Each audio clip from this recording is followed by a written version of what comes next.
While we're getting settled, I'd like to do two things. One is just to, as we start our second day together, to review the agenda of what we hope to cover today. And just to have in mind, to in essence, visualize the journey for today, how it relates to yesterday, how it sets up our final day on Saturday. And what's clear from yesterday's conversation is that we've taken on some very big topics. We've invited people to be honest and open and forthright in their observations and their commentary. And this is the square one idea, is we really want to open up big conversations in order to allow for new thinking about how to respond to crime and reimagine justice. So today we'll continue that journey, building on the momentum from yesterday. And we'll start, if you just look at your agenda, you'll see where we're headed. We're going to ask Nicole Gonzalez Van Cleve to talk to us about courts. You'll remember that the third topic of our time together after criminalization, excessive punitive excess, is the role of the courts as an instrument of the state in being a place where justice is, I'll put this in quotes, meted out. So very important that we've added courts to the conversation yesterday. I was pleased to see that today, I was pleased to see that yesterday we were already raising these issues from interventions from Nicole and Sasha in particular, but also our DA's voice here with Eric Gonzalez and our chief of police voice here from Daryl Stevens. This is where the action happens, and so very important for us to talk about courts. That'll be we'll start with Nicole's paper. Then we take a break and we come back and we'll, in essence, return to reframe and think more about the issues of reconciliation and race and racial history in our discussion about Square One by asking Jeff Ward to take his paper as a jumping off point for thinking about some of these issues more broadly. Then we have a lunch, and then we have what we call Justice in Oakland. I described it yesterday, but let me just take a quick moment here to say that part of the Square One methodology is to engage people doing the work on the ground. And when we take the roundtable to different communities around the country, we want to open up the conversation to people from that community who are doing the difficult work. So the justice, and we'll in essence expand the table literally to invite our colleagues from Oakland to come and talk about what they're doing here. There's lots of action in Oakland. It's really an interesting city and jurisdiction for that reason. But it also broadens the roundtable reach. We had a meeting, Bruce and I and Catherine and the team yesterday with some funders from the Bay Area to continue the work of Square One beyond the 3 years. And one of them from a local foundation said, well, what does this mean for Oakland? Which was a great question. And so we've invited them to come this afternoon and just listen to their Oakland colleagues who have been part of our conversation, been reading the papers, have been thinking about what the Square One process might look like. And our hope long term, of course, is that these ideas take root somewhere, not just somewhere, but lots of somewheres. And so this methodology has an intentionality to it, which is to create local communities that are thinking differently based on the thinking that's happening at the roundtable. So that's the end of the day. And then we have a special treat this afternoon. And Suki will tell us how to do the logistics of getting to the Impact Hub, Oakland, for this interview with Alicia Garza by our very own Marlon Peterson of Decarcerated Podcast. And you may remember from our video yesterday that we had a similar interview in Durham with Melissa Harris Perry and Marlon. So this is an opportunity for us to listen to a leader of the movement for justice reform on the ground. So that's our day today. We'll play by the same rules as we did yesterday. We're going to start off with a slightly different, it couldn't have happened yesterday for reasons that'll become obvious, a different 10 or 15 minutes at the beginning.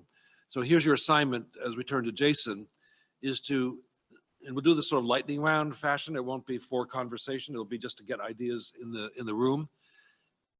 If you want to nominate an idea, an issue, a thought, a thread that you think either we didn't discuss yesterday and should before we leave here on Saturday, and or we discussed a little bit and want to elevate to a more prominent discussion today, now's the time to just say that.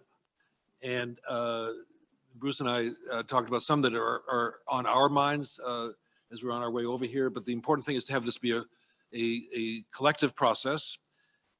So the way I like to think about this as a facilitator, when we leave on Saturday, I don't want anybody who's here at the roundtable to express regret that I wish, I had something, it was just bothering me, something on my mind that I didn't put into play. And I just wish I'd taken that opportunity. That's the worst thing to think after we spent this time and committed this energy and been with this group. So I'll do this today, I'll do it tomorrow.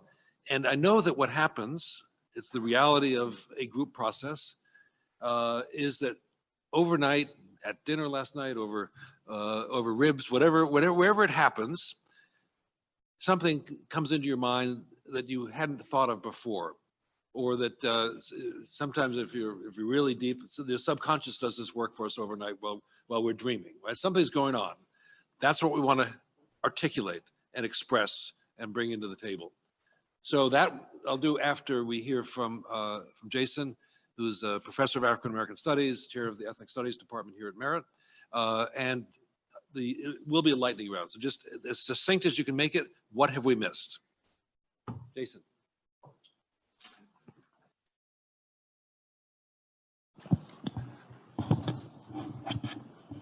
Good morning. Thank you for the welcome. Welcome everyone to Merritt's Historic College. I'm Jason Seals, department chair. I've been here for 11 years. So it's really good to have everyone come and convene here in Oakland because this is a place where we serve community.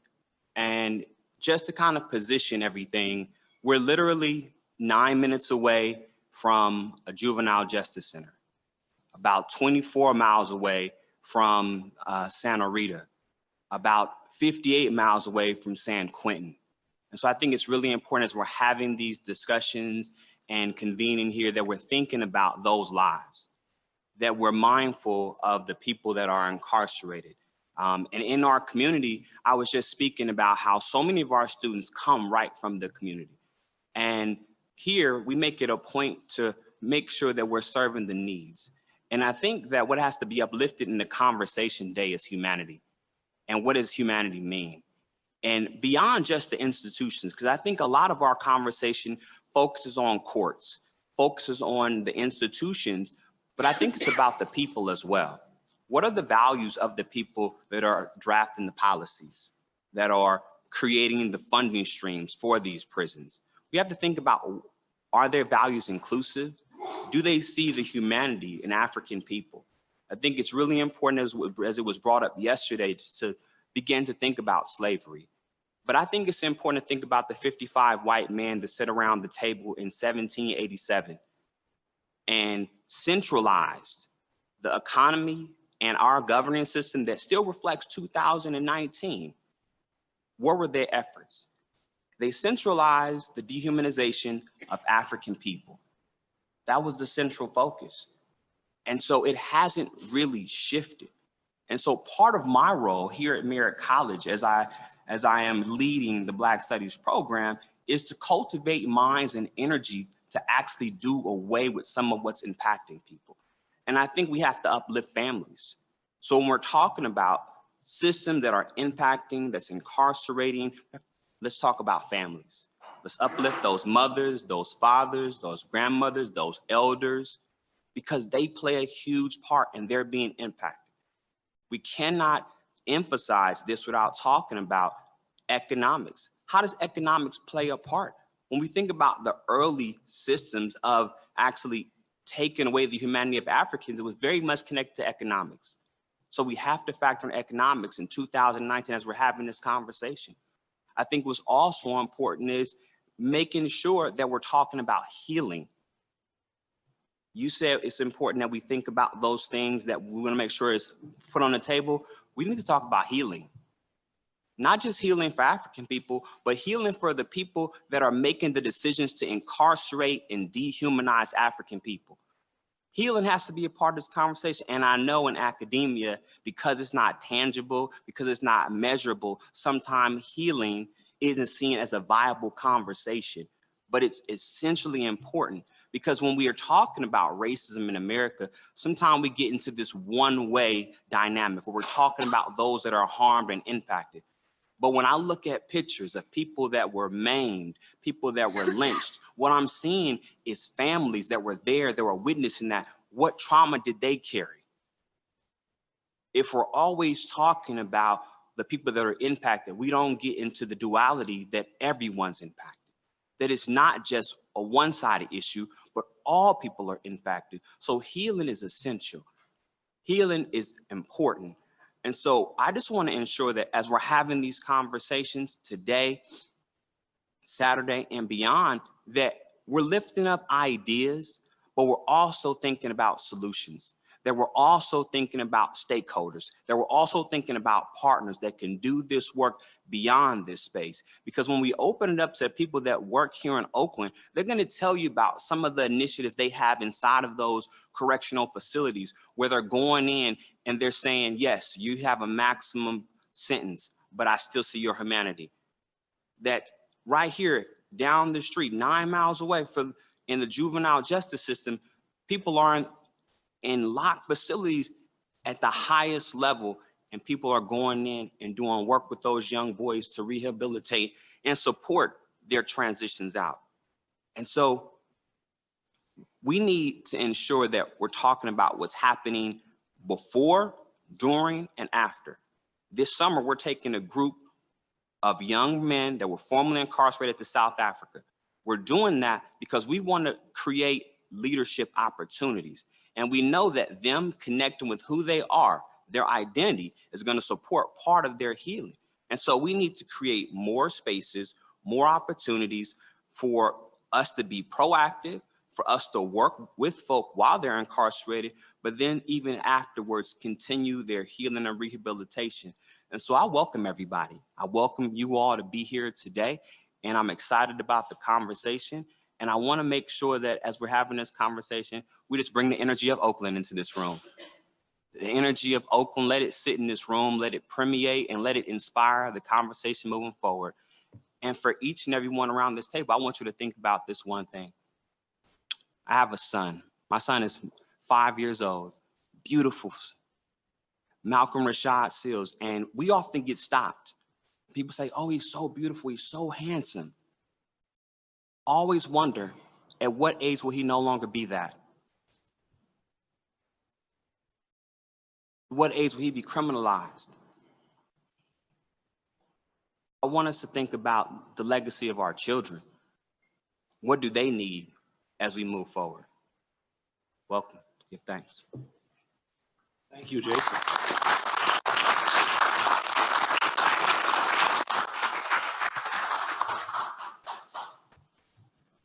That was more than a welcome. That was an exhortation and inspiration. So thank you so much for bringing us off that way. We've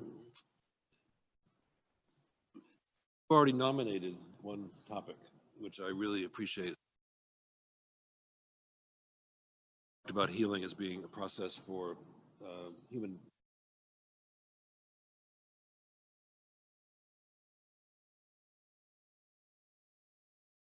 I find time to raise that up today. So what I've asked you all to do is to nominate other topics that you think are important to add to our conversation today. And it can be to put a finer point on something we actually raised yesterday.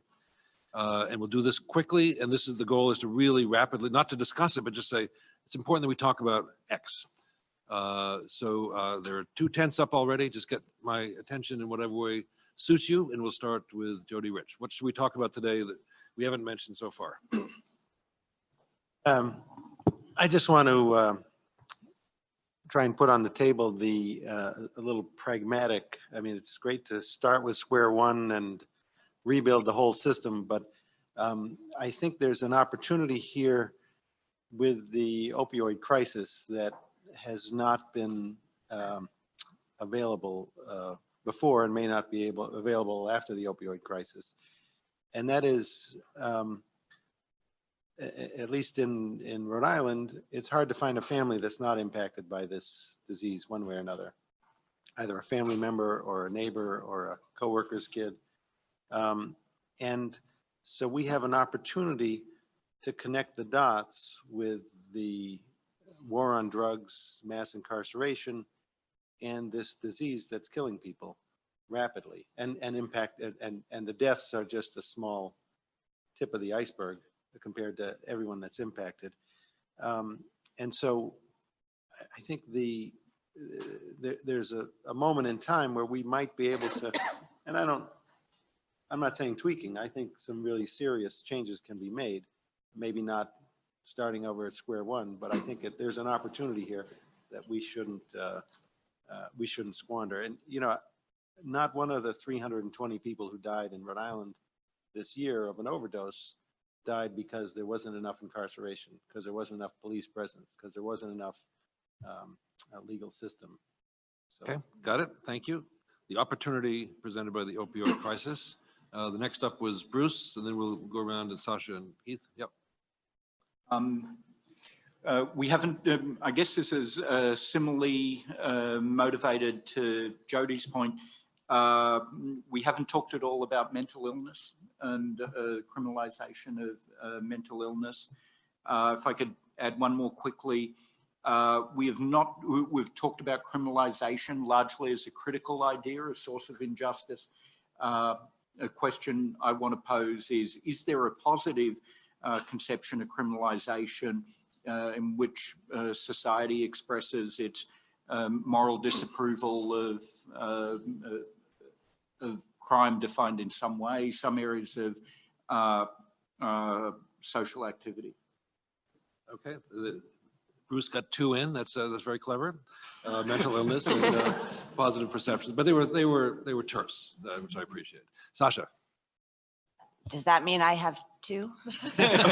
Well, let's see how terse was the relevant observation there.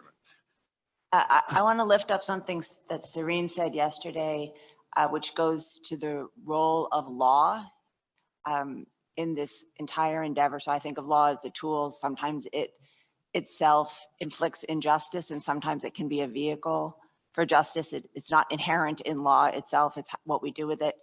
And to follow up on a point that Khalil made yesterday as well, sometimes the law works well, there is a group of people and circumstances under which the law works in just ways. It's available to Trump's friends when they want to invoke it to protect their rights and their dignity. And as Serene pointed out yesterday, sometimes either it's not available at all, or that the vulnerable are actually punished when they try to invoke their rights, that they, and we see this throughout the criminal system, if you plead guilty, you're sped through the system. If you insist on your right to defend yourself, it takes months. You may stay incarcerated. If you go to trial, you'll be sentenced more harshly. So I think it's worth, as we think about solutions and rethinking the role of law in our endeavors, to remember that law is available as a tool, but that also it does work differently for different people under different circumstances. Because we now have to mention two, I will do that also, but mine will be quick. The first one actually ties together what both Jason and Jody mentioned, I think, and that is about the way in which we have criminalized our responses to adverse childhood experiences and trauma. Say it again slowly and loudly. We have criminalized Right. our responses to adverse childhood experiences and Okay. trauma. And the other is about, it was briefly touched on yesterday, but I think we should spend more time on this false dichotomy between serious and violent and nonviolent. Those two types of crimes, two types of people. On Chisholm.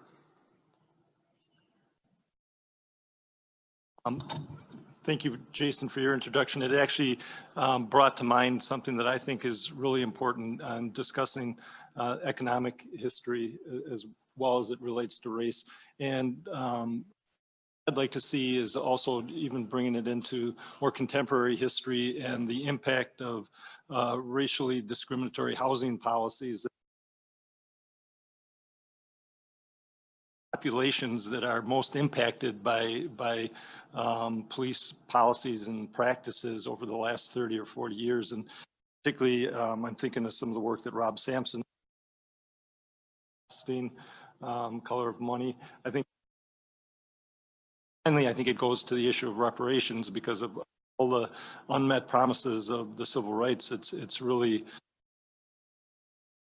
of generational wealth that occurred because of the lack of opportunities to live in places where you could left those neighborhoods that were artificial. We'll save you for last one to make sure that we get the. Good morning, everyone. I think that as we continue to think about how we're going to reimagine the justice system, we need to think more deeply into how different systems intersect and serve as like a pipeline for prison. So we need to consider schools, for example, consider the child welfare system, consider the mental health services, because some of those have become the direct way or pathway to get into prison for the juveniles in this country. Thank you. Serene? So I also had two quick ones. One is about. I like the honesty that's coming through here. People sort of say, I'm going to violate the rule, just letting you know right now, daring me to stop you just because Bruce got away with it. I mean, the two of you, I mean, look at this. Okay, go ahead. Two things. All right. Yep, I'm owning it. So the first one is about short-term versus long-term solutions. I think it's something that we've sort of circled around but haven't fully tackled head on, that sometimes we're forced to, within the current system, accept short-term solutions because they are better for people now. But in doing so, we end up sort of endorsing like broader problems with the system writ large. And so how do we navigate that tension between needing to? So like just to kind of clarify what I'm talking about. So one example, for example, is the elimination of cash bail in Maryland, which was a huge win for criminal justice advocates. But the risk assessment tools that are being used are actually resulting in now, instead of just high bail amounts for people, essentially indefinite detention for people who shouldn't be out there to begin with. So just like how to navigate the fact that sometimes we have to accept short-term solutions that don't speak to how you reform the system long-term and still incorporate the biases that we're already struggling with right now. But faced with the fact that we need pragmatic solutions in the moment, we can't just reject everything and walk away from it because it's not like the ideal kind of revamp. And so how do we navigate that tension in a principled way? And the second one is, again, putting a finer point on something that we've sort of circled around, which is acknowledging that sometimes it's not the laws that need to be changed, but it's actually a narrative about certain people that needs to be changed. So like there are narratives underlying the enforcement of laws about who's dangerous and who poses a public safety threat and why, that target particular communities in very, very pronounced ways, whether it's the Black community or the Muslim community or other communities that face an uphill battle trying to beat back that narrative. And so somehow centering that or finding a way to talk about how do we change the narrative even when the laws are in theory great. You made your first observation about short-term versus long-term. I said, so is this a moment to say sort of this was raised yesterday by Deanna, and then the tent went up. So we'll come back to you in 1 second. Maria, next. Things that we have not talked about or not talked about sufficiently. Yeah, I think the other side of punitive excess is the lack of state response to so many social problems, which cuts across the drug issue, mental health situations, health generally. It's true within the criminal justice system as well, failure to test rape kits, for example, right? That doesn't mean that the response should be punitive excess, but how do you address the absence of the state in important areas and the way that that plays out differently also by race, as was discussed yesterday with, Black women not being viewed as victims, whereas white women. Mm-hmm. This is exactly what we hoped for. Look at this, Jody's being patient. I think, Grace, did you have your hand up? Yeah, okay, go ahead. And Maria, if Buenos dias, good morning, everyone.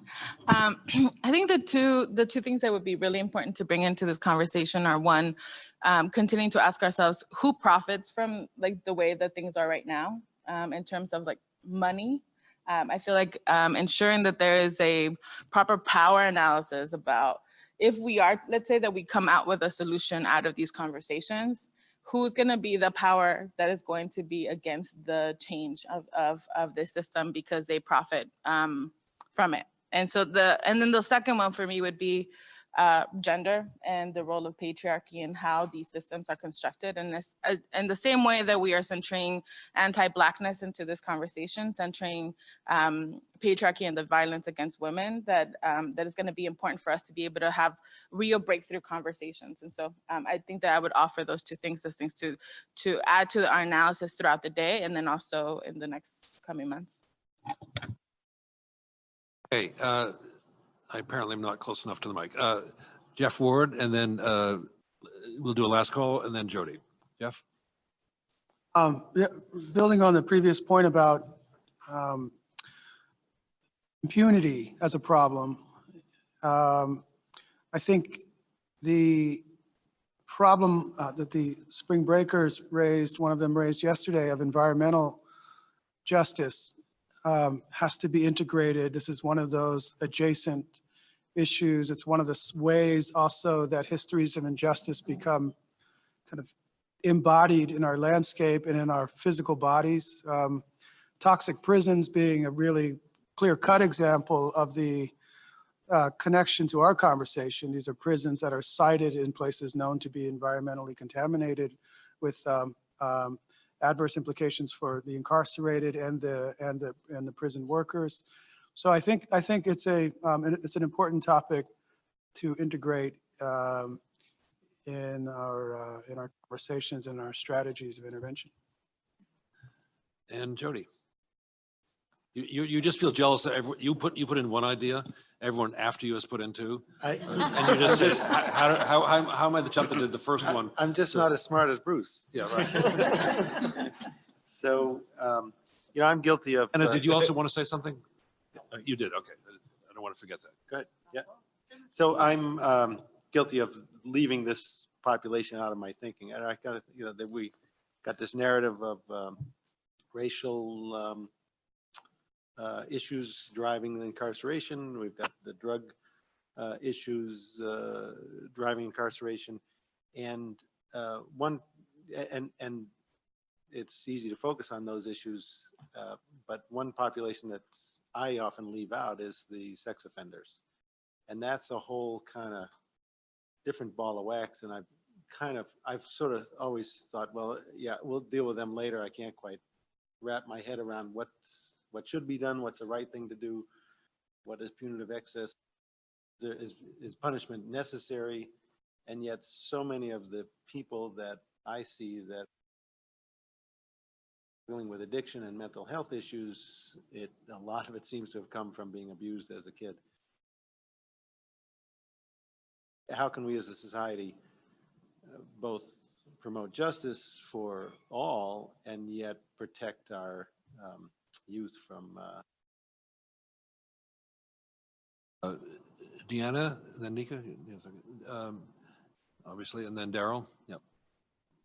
So just really quick, as I was listening to the topics of what we should not leave out or we should speak about, I'm just reminded of how it all intersects, of how adverse childhood trauma sometimes shows up in what is known and gets labeled as violent offenders and different things of that nature.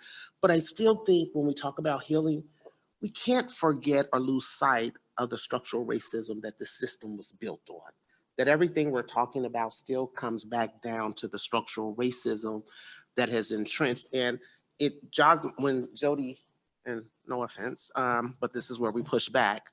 When we say we have to pay attention to what the opiate crisis does, we first have to go back, and you connected it to war on drugs and mass incarceration, but the system doesn't look at it like that, because the war on drugs was a result of the crack epidemic with a Black face, and it was criminalized, and now we're looking at it as a public safety issue, but we're not going back rectifying the harm that we did to Black communities through the criminal justice system, through the war on drugs. So we can't talk about the latter without talking about the former.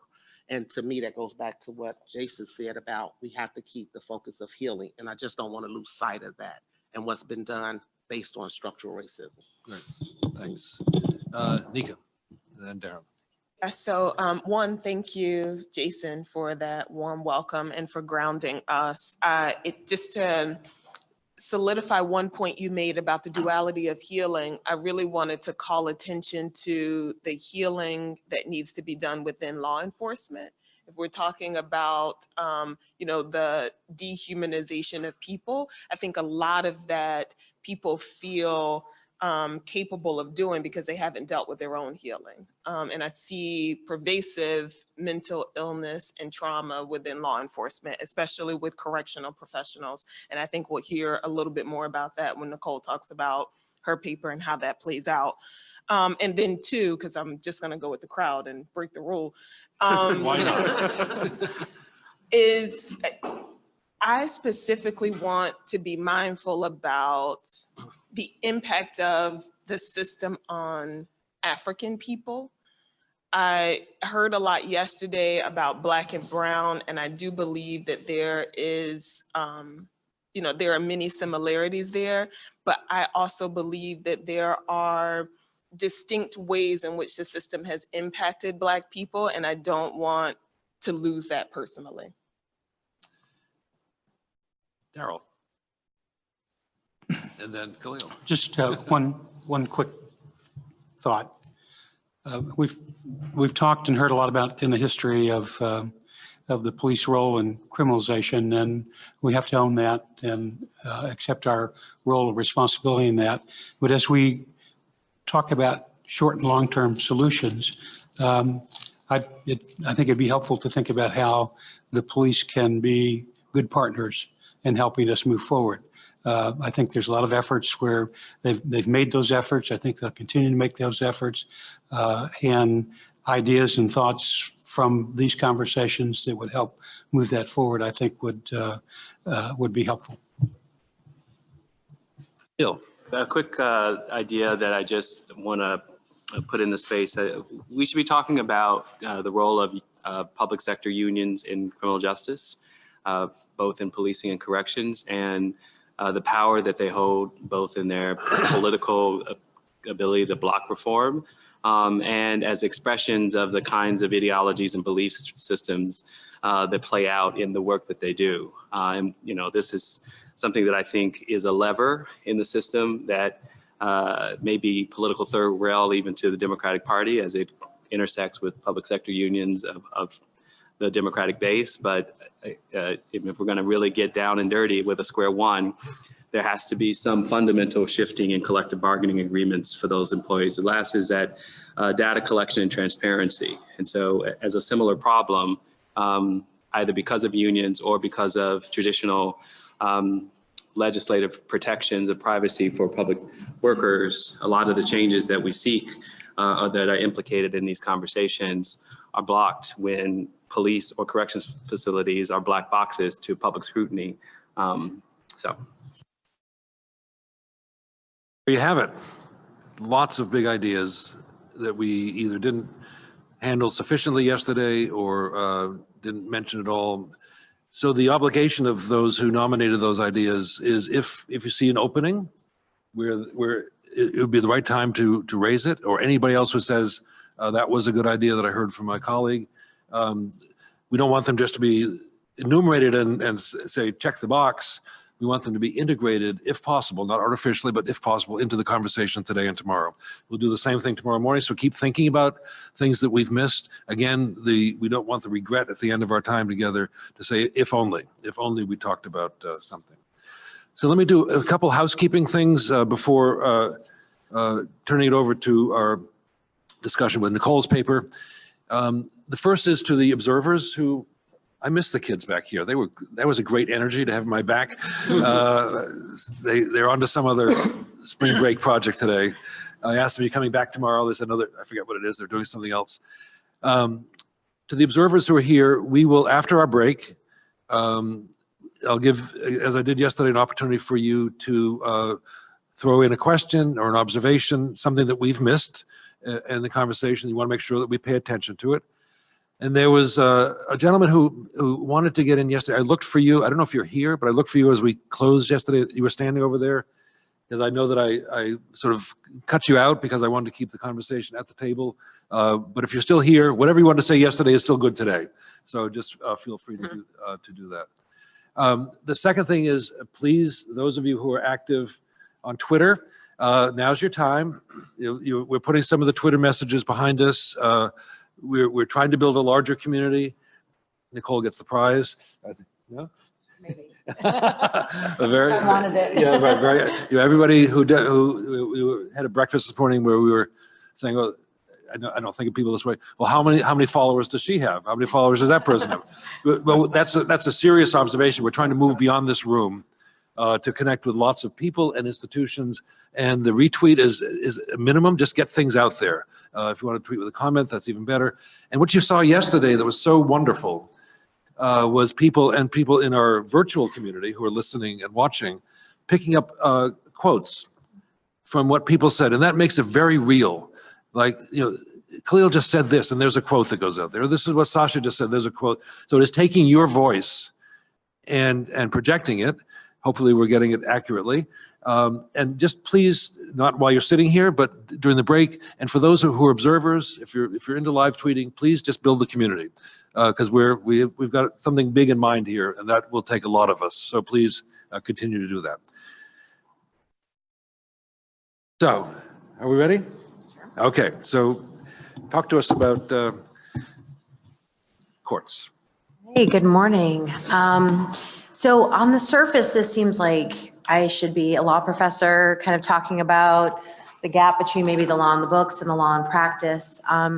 I'm a sociologist and I do empirical work on the criminal court system. In particular, I am part of a long tradition of studying the Chicago Cook County system, which is the largest unified court system in America. And I started as an undergraduate. I had this amazing assignment where I got to be a law clerk in the DEA's office, and my ambition was to be a prosecutor.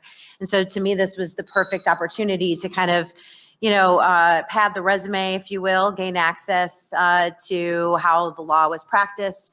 And as I mentioned yesterday, what I didn't understand was the racial disparity of the defendants and kind of the whiteness of prosecutors and judges. One of the most interesting dynamics is that my own identity as a Chicana, a light-skinned Chicana, made it such that I had almost a racial cloak. In that environment, I was assumed to be white. And so I had an interesting vantage point in order to see how do white prosecutors, judges, and public defenders talk about people of color, including victims, when they don't think a person of color is in the room. I was dissuaded numerous times from going into the criminal court system. And one of the reasons is that Malcolm Feely wrote an amazing book called The Process is the Punishment 40 years ago. It was so groundbreaking that apparently some people thought, well, we shouldn't revisit this. He broke the mold. And to a certain extent, he did an amazing job. He talked a lot about pretrial punishment.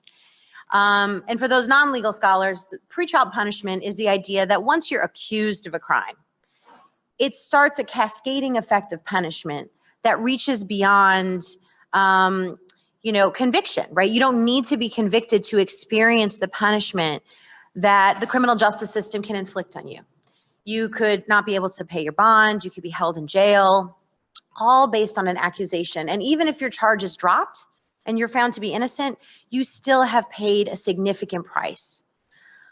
What didn't feel relevant, though, anymore is while all that pretrial punishment was true, there was some level of racial punishment that was enacted within the everyday practices as part of the court culture of criminal justice in America. Now, I felt it almost fortunate that I didn't understand law, right? I didn't understand law in the books. I had no expectations really of how these courts should work other than reading social science research. And so my intention originally was to focus on courts as organizations, thinking about efficiency, thinking about case management, thinking about how prosecutors and judges view their identity within the court system. What I did not expect is to see overt racism that was dismissed largely as gallows humor, and overt racial violence. that was normalized and even seen as righteous within the criminal courts, within the daily practice of law. All of it occurred just under the radar of the court record. And it was in a felony court where most legal scholars, I believe, incorrectly assume that the level of due process protections saves us from that level of indecency. As part of my study, I collected 104 interviews with judges, prosecutors, public defenders, private attorneys. I also did ethnography, so that was part of the being embedded, if you will, into the courthouse and kind of practicing law as a law clerk alongside these professionals. And the other part of it was I used court watching. So I trained 130 court watchers to go into the court.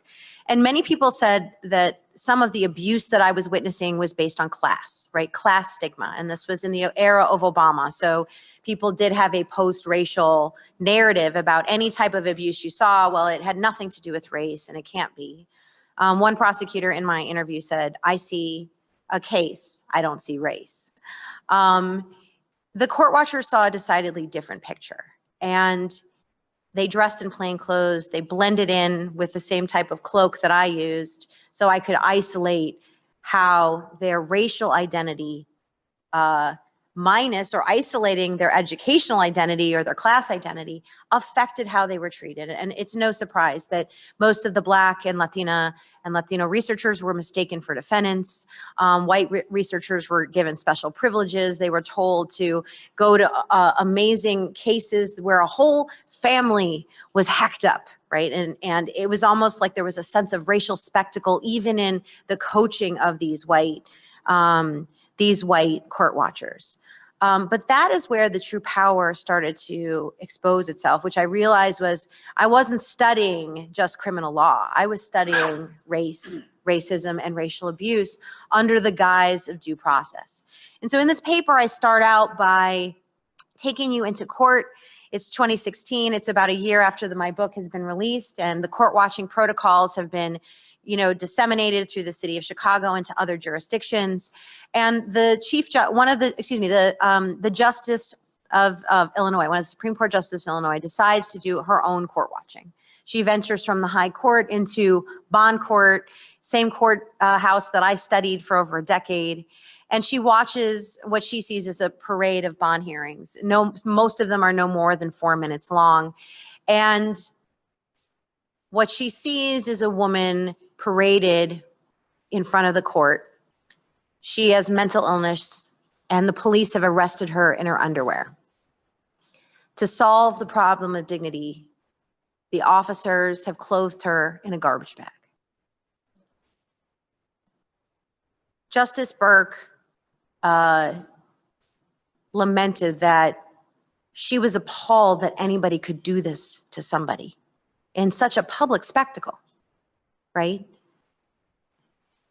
The interesting thing about the case is not just that they clothed her in the garbage bag, but the series of professionals that saw her and did not intervene. They had normalized it to the extent where it was just ordinary. It was just an everyday in court. Think of all the police officers, the sheriffs, the social workers, and even her own public defender, who are part of what I call criminal justice adjacencies, meaning interdependent cultural and structural systems that share resources and cultural understandings about defendants and victims, such that she can travel across the jail and the precinct and the court back to the jail, and no one ever questions the garbage bag.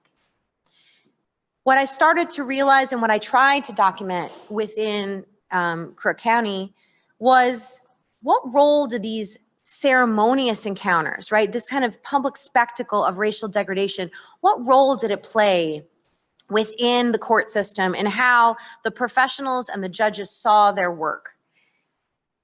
In what way did they incorporate ideologies and culture within their own practice of law that allowed that normalization, not just to feel just normal, everyday practice of the law, but also in some ways to feel righteous? I interrogate two distinct types of concepts within Cook County. I talk about the criminal courts as being the perfect tinderbox, if you will, for racism to collide with criminality, right? Is that we've tasked mostly white professionals to, in some ways, think about the criminality and the immorality of a whole set of people. And yet we have this enormous race and class divide between who is getting to make those distinctions. And so it really becomes easy for attorneys to code out racial difference and say, well, I don't hate, it's not that I don't like that defender. I'm not prejudiced against that defender. I just don't like drug dealers, right? I just don't like, and then you can insert a criminal charge. So in this environment, the criminal charge and the racial distinction was almost distilled to the same concept. They had two different concepts called a mope on the one side. That was a repurposing of the N-word when they realized they couldn't say the N-word. A mope was seen as a lazy, degenerate offender who, because of their own social and moral failings, had fallen into the realm of the criminal courts. Now, on the surface, such a nonviolent offender shouldn't be a threat, but to these attorneys who viewed themselves as protecting victims, right, through litigation, the presence of a mope was like trash in a system. And so they literally used the words trash, not just clothing a woman in absolute trash, a trash bag. But a probation officer, when I asked what a mope is, he flipped into Ebonics, right, a bastardized version of Black English vernacular, and he pointed to a defendant who was right in front of him, and he's like, see that kid? He's like, oh man, that ain't right. The shit ain't right. Why the judge be like that, man? If all I had to do was report to probation and pay $25 in fee just to stay out of lockup, I would. Putting some of these guys on probation is like throwing trash in the ocean. It just comes back to you. This guy's a piece of shit. Look, he'll be back. So how they understand criminological concepts is through this kind of racialized lens, such that the mope signifies something larger. The other side of it is the monster, which is the more violent archetype. And as I take through in the paper, what you noticed is that in the Crime Commission report, at this kind of seminal moment in which Elizabeth Hinton's work examines the political motivations for mass incarceration, what you see is that they had these types of distinctions. They called it marginal criminal and a hardened criminal. But mass incarceration accelerated a type of collision such that the marginal criminal and the hardened criminal become racialized. My friend and colleague, we've done a co-authored paper looking at how these racialized tropes become manifested within other parts of the criminal justice system and in other jurisdictions. And so to me, that is the biggest challenge for qualitative research is it generalizable? And what you see is in the jail, in this large West Coast jail, it was coded as lazy criminals and real criminals. So the tropes transcend, right? We can't think of judges and prosecutors and public defenders as living in isolation from the racialized narratives, the racism that we all are exposed to on a daily basis. So how do we get to these ceremonies? The ceremonies become, in some ways, the public articulation, the dramatization of these cultural values, right? And so there's a famous sociologist that wrote a classic article called A Degradation Ceremony, on the conditions of a successful degradation ceremony. And he describes this as kind of the sociology of moral indignation. So I talked about the collision of morality, right, and the expressing this moral outrage, if you will. And so we can think about these degradation ceremonies as being communicative, right? There has to be someone that names it. There has to be someone that dramatizes it. There has to be a public to see it and agree upon it, right? And so we saw Justice Burke acting as a counter, right? She was not buying the degradation of this woman's mental health status as being a person of trash. So I want to end. How am I doing on time? Just a couple more minutes. Yeah. Okay, thank you. I have to stay on the straight and narrow. I'm sitting right next to the man and the law. I want to end with a couple of these ceremonies and how they were enacted in open court. The first is a man that is HIV positive and he contracts tuberculosis in the jail. Public defender pleads and says, it was a low grade charge, and he pleads to the judge, this man will die in prison. And for all practical purposes, if it's a drug charge, it doesn't seem like this man should get, quote unquote, a death sentence.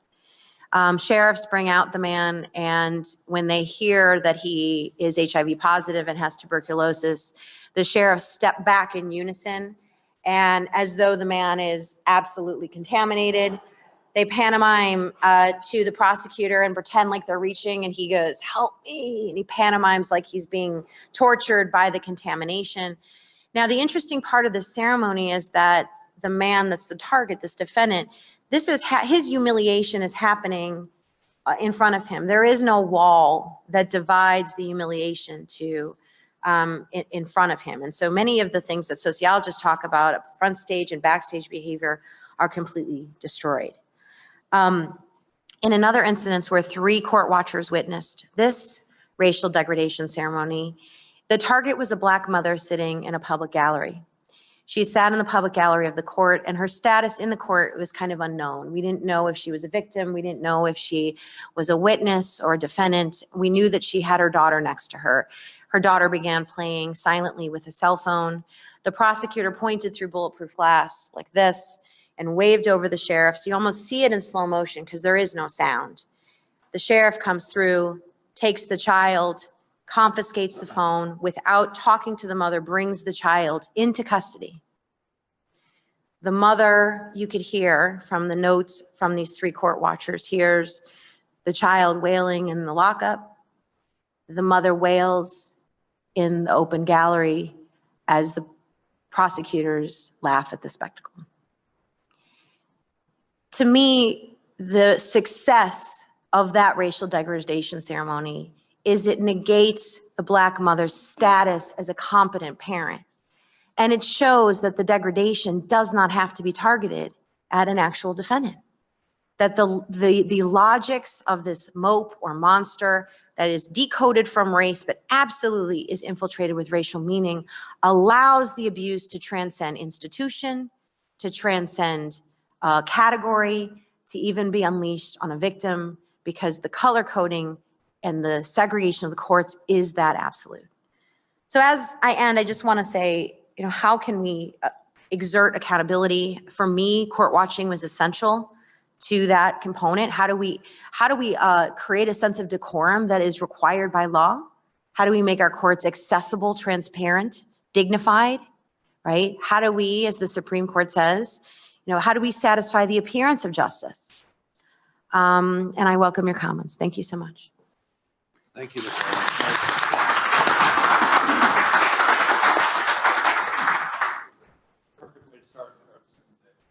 So much. And just a wonderful paper, very deeply disturbing. The floor is open for clarifying questions.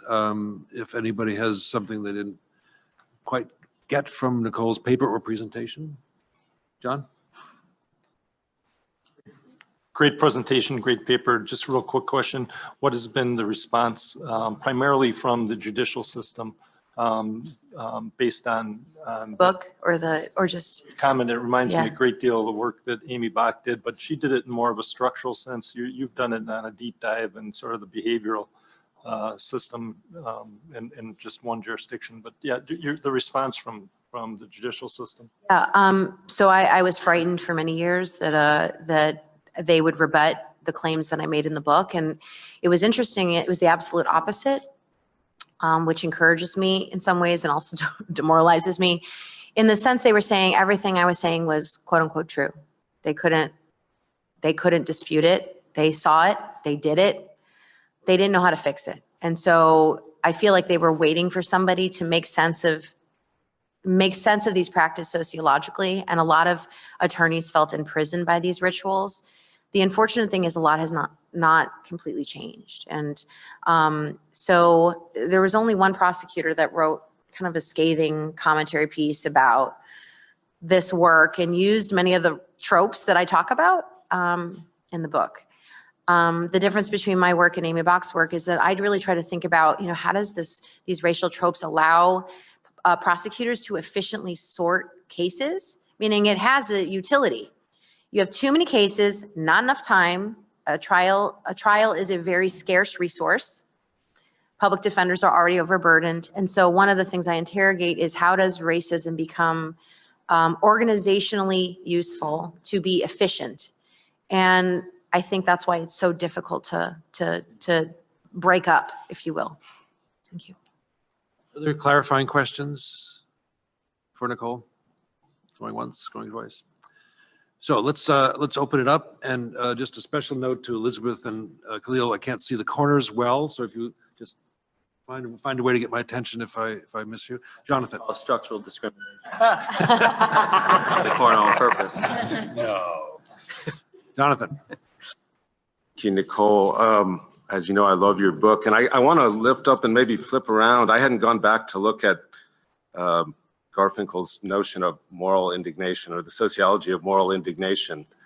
But I'd like to actually flip it around and suggest that we need more moral indignation against the system of mass incarceration. I mean, I think your book is an example of the sociology of the right kind of moral indignation. It's like when I read it and when students read it, it's different than a lot of other sociology books, because some students have said to me, like, she's angry. And I said, no, she's not angry, she's indignant.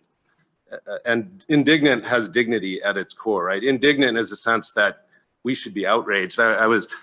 This came to me a few years ago, and I was reading a column that Judith Butler wrote on Hannah Arendt's notion of the banality of evil, that she said that Eichmann, the Nazi planner, was guilty of the banality of evil. And Butler described it as it's a way in which crime had become for the criminals accepted, routinized, implemented without moral revulsion and political indignation and resistance. I think we have to be indignant about the things you describe in the book, and which we see. I send my students to court, after reading your book, and they go, well, it's better in, the East Bay than it is in Chicago, but it's still bad, is kind of what they tell me about it. The other thing is just, thinking about something I'll talk about tomorrow, which is a condition of dignity in every place that you are, should be something you have a right to. You would think that courts would be the epitome of a dignified place, right? I mean, in fact, before dignity applied to notions of human rights, it was used by our Supreme Court mainly to refer to the dignity of courts often. In fact, if you look at the Supreme Court's use of the term dignity, they're often talking about the dignity of courts. Well, these are courts that completely lack dignity, and is that too much to ask? That they just be dignified places where even an observer would say this is a place of dignity. And there's a court in Santa Clara that's been experimenting with mindfulness, like beginning with a minute of meditation before court sessions and whatnot, and just trying to change the dynamic. But what you described should appall and outrage and create indignant feelings in all of us.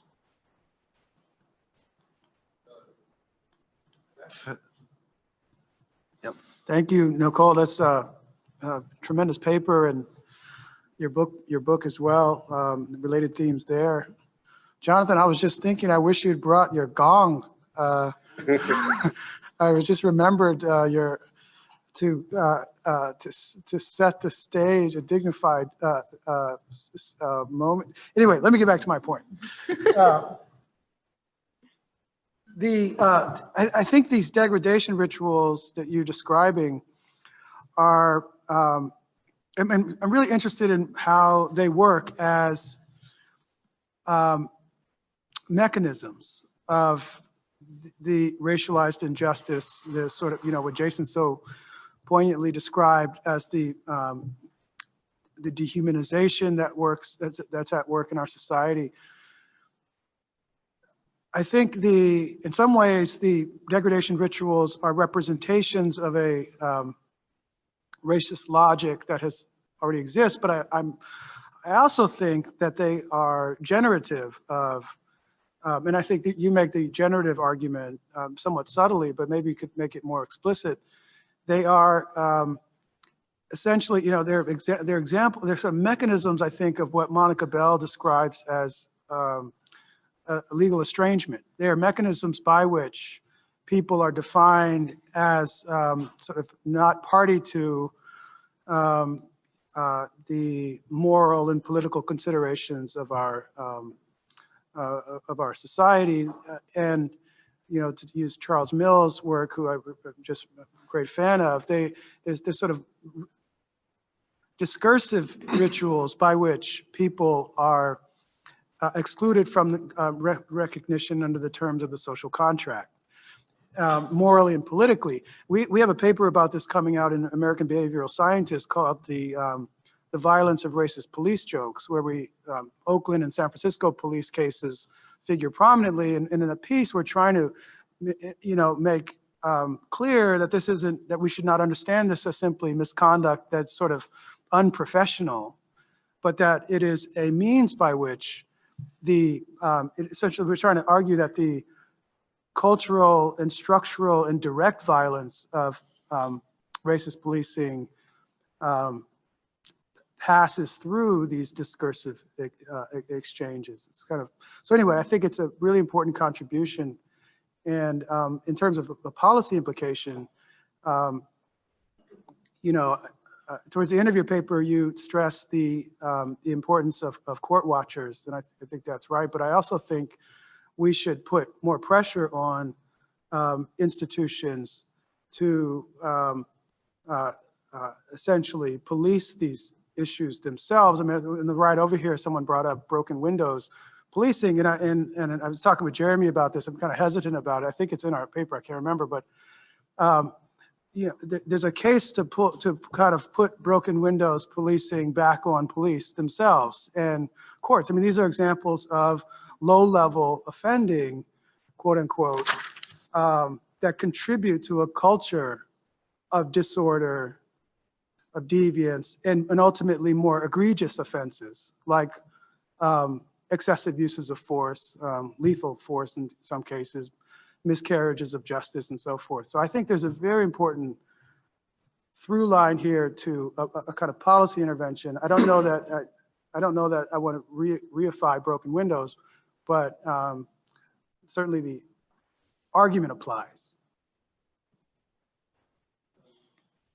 We have an active queue. Eric is next, Catherine, Marlon, and Jason. Yeah. So I want to thank Nicole. Listening to her recount these public spectacles of the degradation really hurt me, because I've seen them over my career many times. It's one of the reasons why I think a lot of prosecutors of color, and particularly African Americans and Latinos, drop out of the criminal justice system fairly early on in their careers, because they see the lack of humanity that's being paraded around them, and they're part of a system that is not working for the community. But I think that these sort of, as you described them, these ceremonies, what they're meant, especially in places probably like Cook County and, you know, New York City, places where they're volume-oriented business, where the court system is really just a volume-oriented, you know, factory line. That is what is meant to be the punishment. The process is the punishment. Most of these cases are, you know, there is no other outcome of the case other than the humiliation and degradation that people who are arrested have to go through. And the courts and the district, you know, the DAs and the public defenders are rightfully called out by you in being part of that problem. You know, for myself in my career, you know, I often thought that that was not, you know, my responsibility. My responsibility as assistant DA was to be fair in the case, and that was the court's responsibility. The way the court officers are, you know, often spoke to people in the galley, who I thought was often unnecessary. But you know, I take this from what you're, you know, what I've heard today, with a commitment to change the practice in my courthouse and to do the things that I know need to be done, including making sure that the prosecutors who work for me, at least, understand that the process shouldn't be the punishment. And so I thank you. But, I can recount many of the episodes you said very clearly in my career, and I'm embarrassed that I do anything about it. Thanks, Eric. Very, very forthright. You've got quite a conversation going here, Nicole. This is really wonderful and rich. Here's the cue that we have just to talk about how to get through this, and we'll continue because it's clearly generated interest. Catherine, Marlon, starts with a J. Who was it? No, let me see if I can do this. Grace, yeah, there we go. Jason, thank you. Jason, Grace, I wish my handwriting was better. Keith, where are you? Somewhere, right? Okay. Khalil, Jessica, Serena, Nika, and Pastor Mike, who's going to end with a benediction after we do all this, right? That's why you raised your hand, right? Okay. I have my instructions. Catherine, go ahead. Did I get everybody? Just put your tents down. If I missed anybody, yes. Jennifer. Yeah, okay, got it.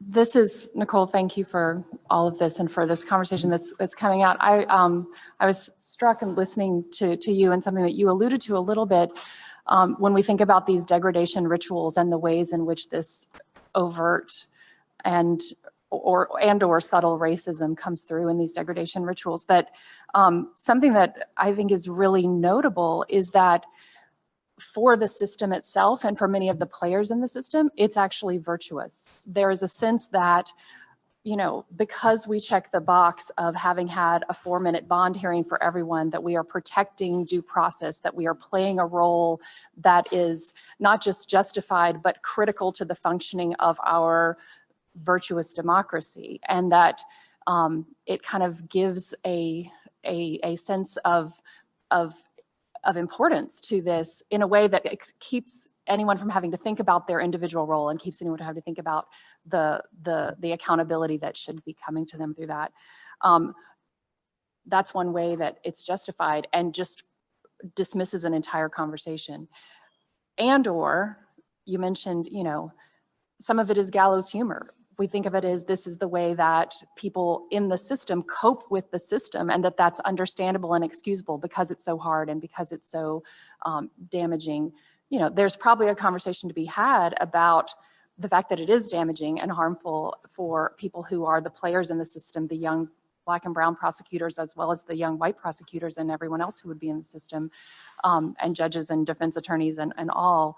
But we take it off the table because we feel that that's something that they need to get through the day. So just putting out there that it's not only a degradation ritual that is inflicted on people who are coming before the court, but it is justified and is sort of given a place of importance because of the systemic roles it plays as a virtuous system of justice and because of the personal coping mechanisms that it brings to the people who are the players in the system.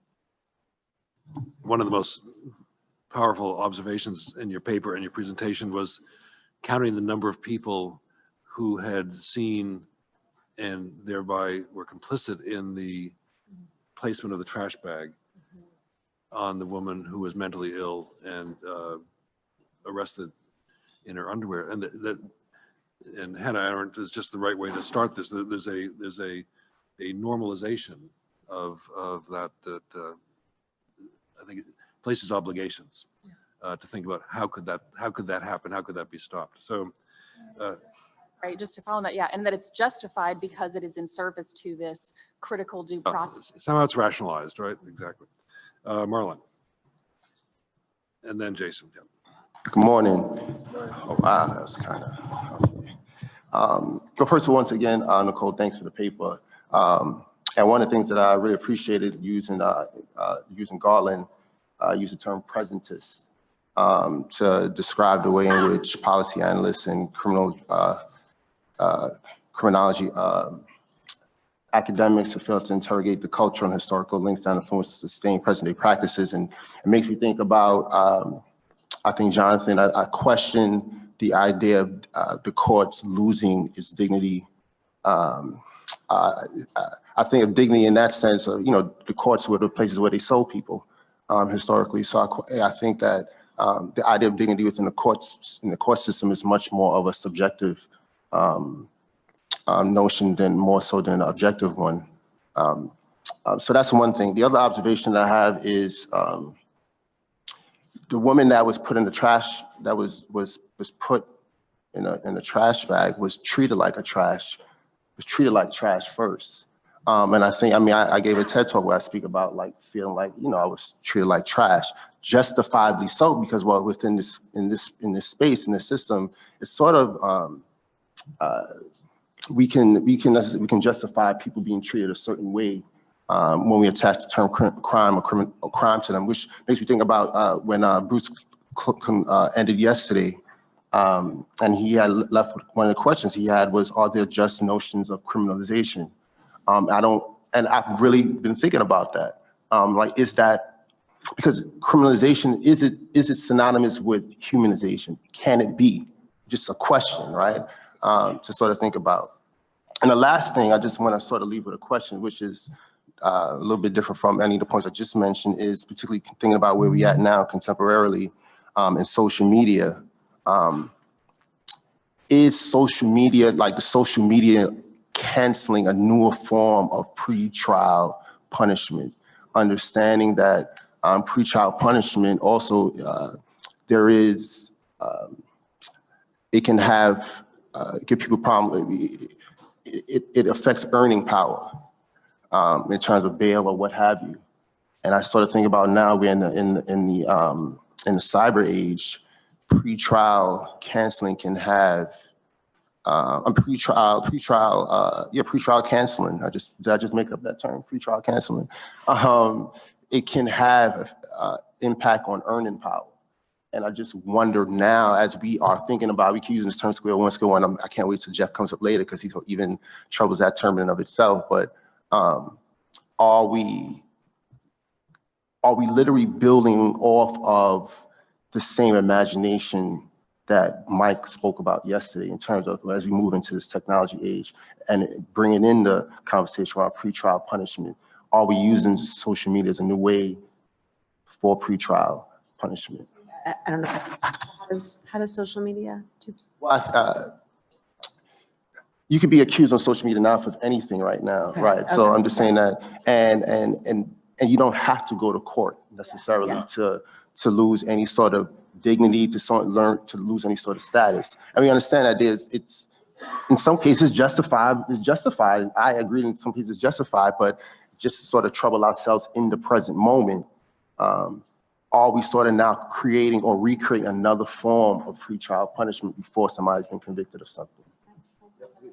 So I was just gonna, I don't know if this is also what you were thinking, but my second book called The Waiting Room, I waited outside the Cook County Jail to see release. I met a man whose charges were dropped, but his mugshot stayed online and it would not go away. And it was like the state had sold it to some archive. So even though his record was clean, you kept typing in his name and an old article of him in the school marching band came up and then a mugshot. And the man was, he couldn't figure out, you have to spend an enormous amount of money, pretrial money, right? To get rid of that identity that had already been constructed. So. Jason. Thank you. I just really want to give thanks for your work, but also for giving a voice for those that are disregarded. It makes me think of like the white racial frame and how narratives are created about people and where those narratives are cultivated in homes and how those rituals you talk about, they reflect for me whiteness. Whiteness being a culture that is permeating in America. And I think it's interesting to talk about the courts, but those individuals that's in the courtrooms, they come from families. And so when we talk about systemic racism, I think we have to be aware of the toxicity that it's creating in society, right? It's creating the sickness. And all of us are being exposed to it. Like, it's like rain clouds. And I think when we're exposed to it, it creates this toxicity that we share in our day-to-day lives. And so then it creates sickness within our communities, and then sickness in the institutions. So I think we got to go backwards. Like, we can talk about institutions, but let's go backwards and talk about how the community was impacted and then what's happening in the families. And I think the struggle for me is that nothing that you said, unfortunately, surprises me. Bruce Wright talks about this in his book, Black Robes, White Justice. He was a Black man, biracial, appeared phenotypically as a white man. So he was hearing all of the discussions. And I just think at this time, as I brought up healing earlier, we have to begin to explore value sets. So everyone at this table should be thoughtful about, what are your top 10 values? And I think when you are clear on your values, then you have to examine, are your values inclusive? Because most people can write down their values, and their values on paper will look positive. There will be nothing negative about one's values, but then are they inclusive? Do you include other people? Does it inform language that say, I see you? If you look around this table, it's diversity. It's diversity here. But if we want to get to equity, that's a practice. And I just think that we have to deal with the sickness that's permeating amongst us. And I think it starts at home, because those judges, those prosecutors, they didn't even see the humanity in that young girl when they took her from her mom. They didn't even acknowledge her mom. When you put someone in a garbage bag, as you eloquently said, like, they see him as trash. How do you see someone as trash? Like, I think we have to really sit with that. Like, how do you see someone as trash, a human life? We have to examine our values.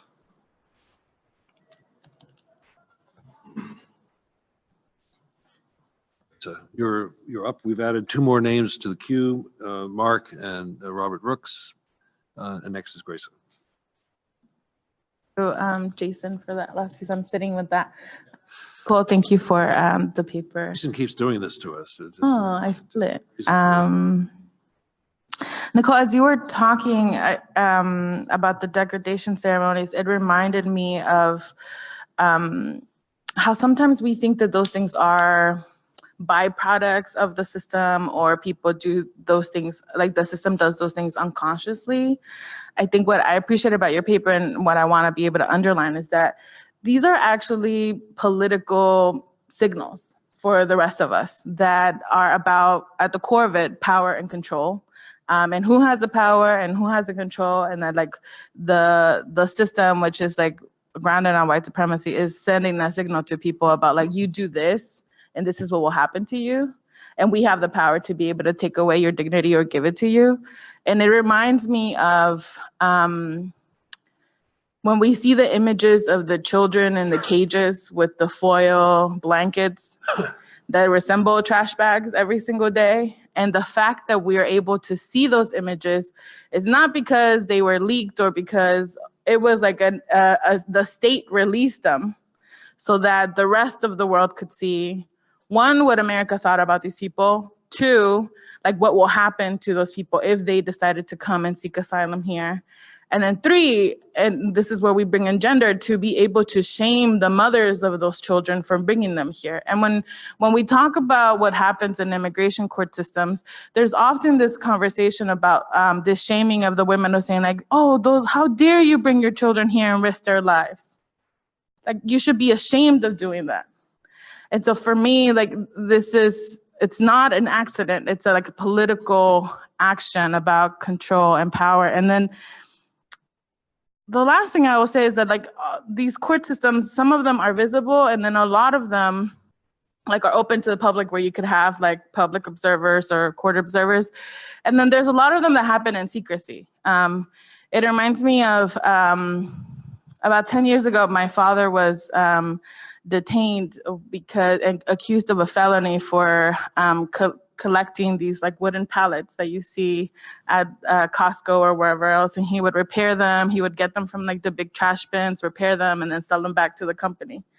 And he was stopped and accused for of stealing from one of these companies, labeled as a felon, and our family was not able to even know when the court date was happening, who was his legal counsel, not even able to witness seeing like the judge that would then later convict him and then put him into the deportation proceedings and later deport him. And I think that is also a strategic choice by the system to be able to send a signal both to people like my father and to say, no one will know that you exist, no one cares about you, and ejecting him and others and millions of others. And the message to people like us and my family that are undocumented left in this country, to the point that Khalil was bringing yesterday, where it was a question for us about do we want that same fate? Should we just self-deport and say, I don't want to feel like that? And so for me, it's then the question comes, where's the accountability? This isn't something new that we're just discovering. And this process is being done on our dimes. I pay every day taxes for these people that are public servants to then treat my people this way. And then there is no change in how the budgets are created. We continue to pour billions of dollars into ICE agents and CBP agents and the police force. And the police force is put up by Trump, by Democrats as these heroes that should be lauded and are infallible. And so for me, there's a question about, at what point do we become responsible for allowing this to happen? And at what point are we going to say enough? My hope, Grace, is that that's a question, the question you just posed is one that we can continue to ask ourselves here while we're together and nominate some possible answers. And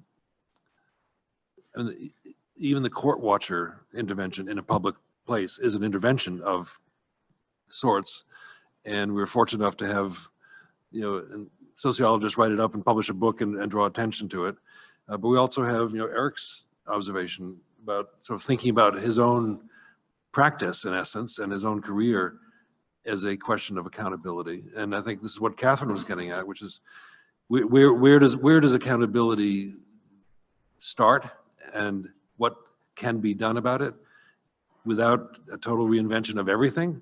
Accountability should be a sort of a democratic value, and we elect folks who run those systems, right? So there's a political question here that I think we're going to keep bumping up against and want to name and elevate. So I thank you for putting it so clearly.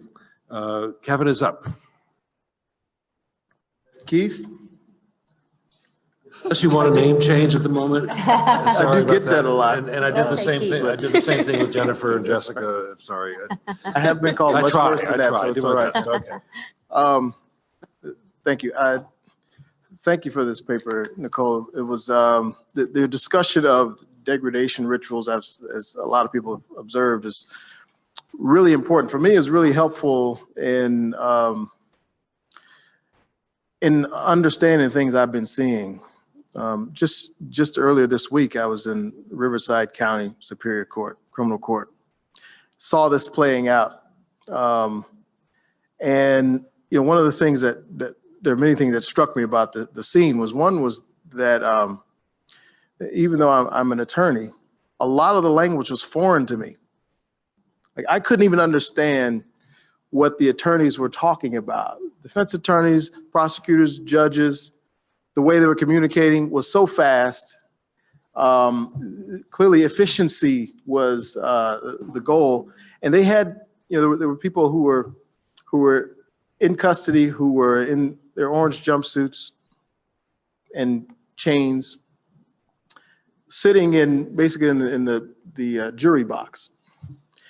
And when they called their case, they didn't even bother to have them stand up. There's we're here on Mr. Jones's case. He's third from the right over there, not even looking at Mr. Jones. And the whole proceeding would take just a couple of minutes. And in a matter of those minutes, Mr. Jones has just entered a guilty plea, accepting jail or prison time, and nobody even looked at him. So it's what you wrote about makes that all make perfect sense to me. There's also, you know, your paper focuses on this, obviously on pretrial, pre-conviction, pre-sentence,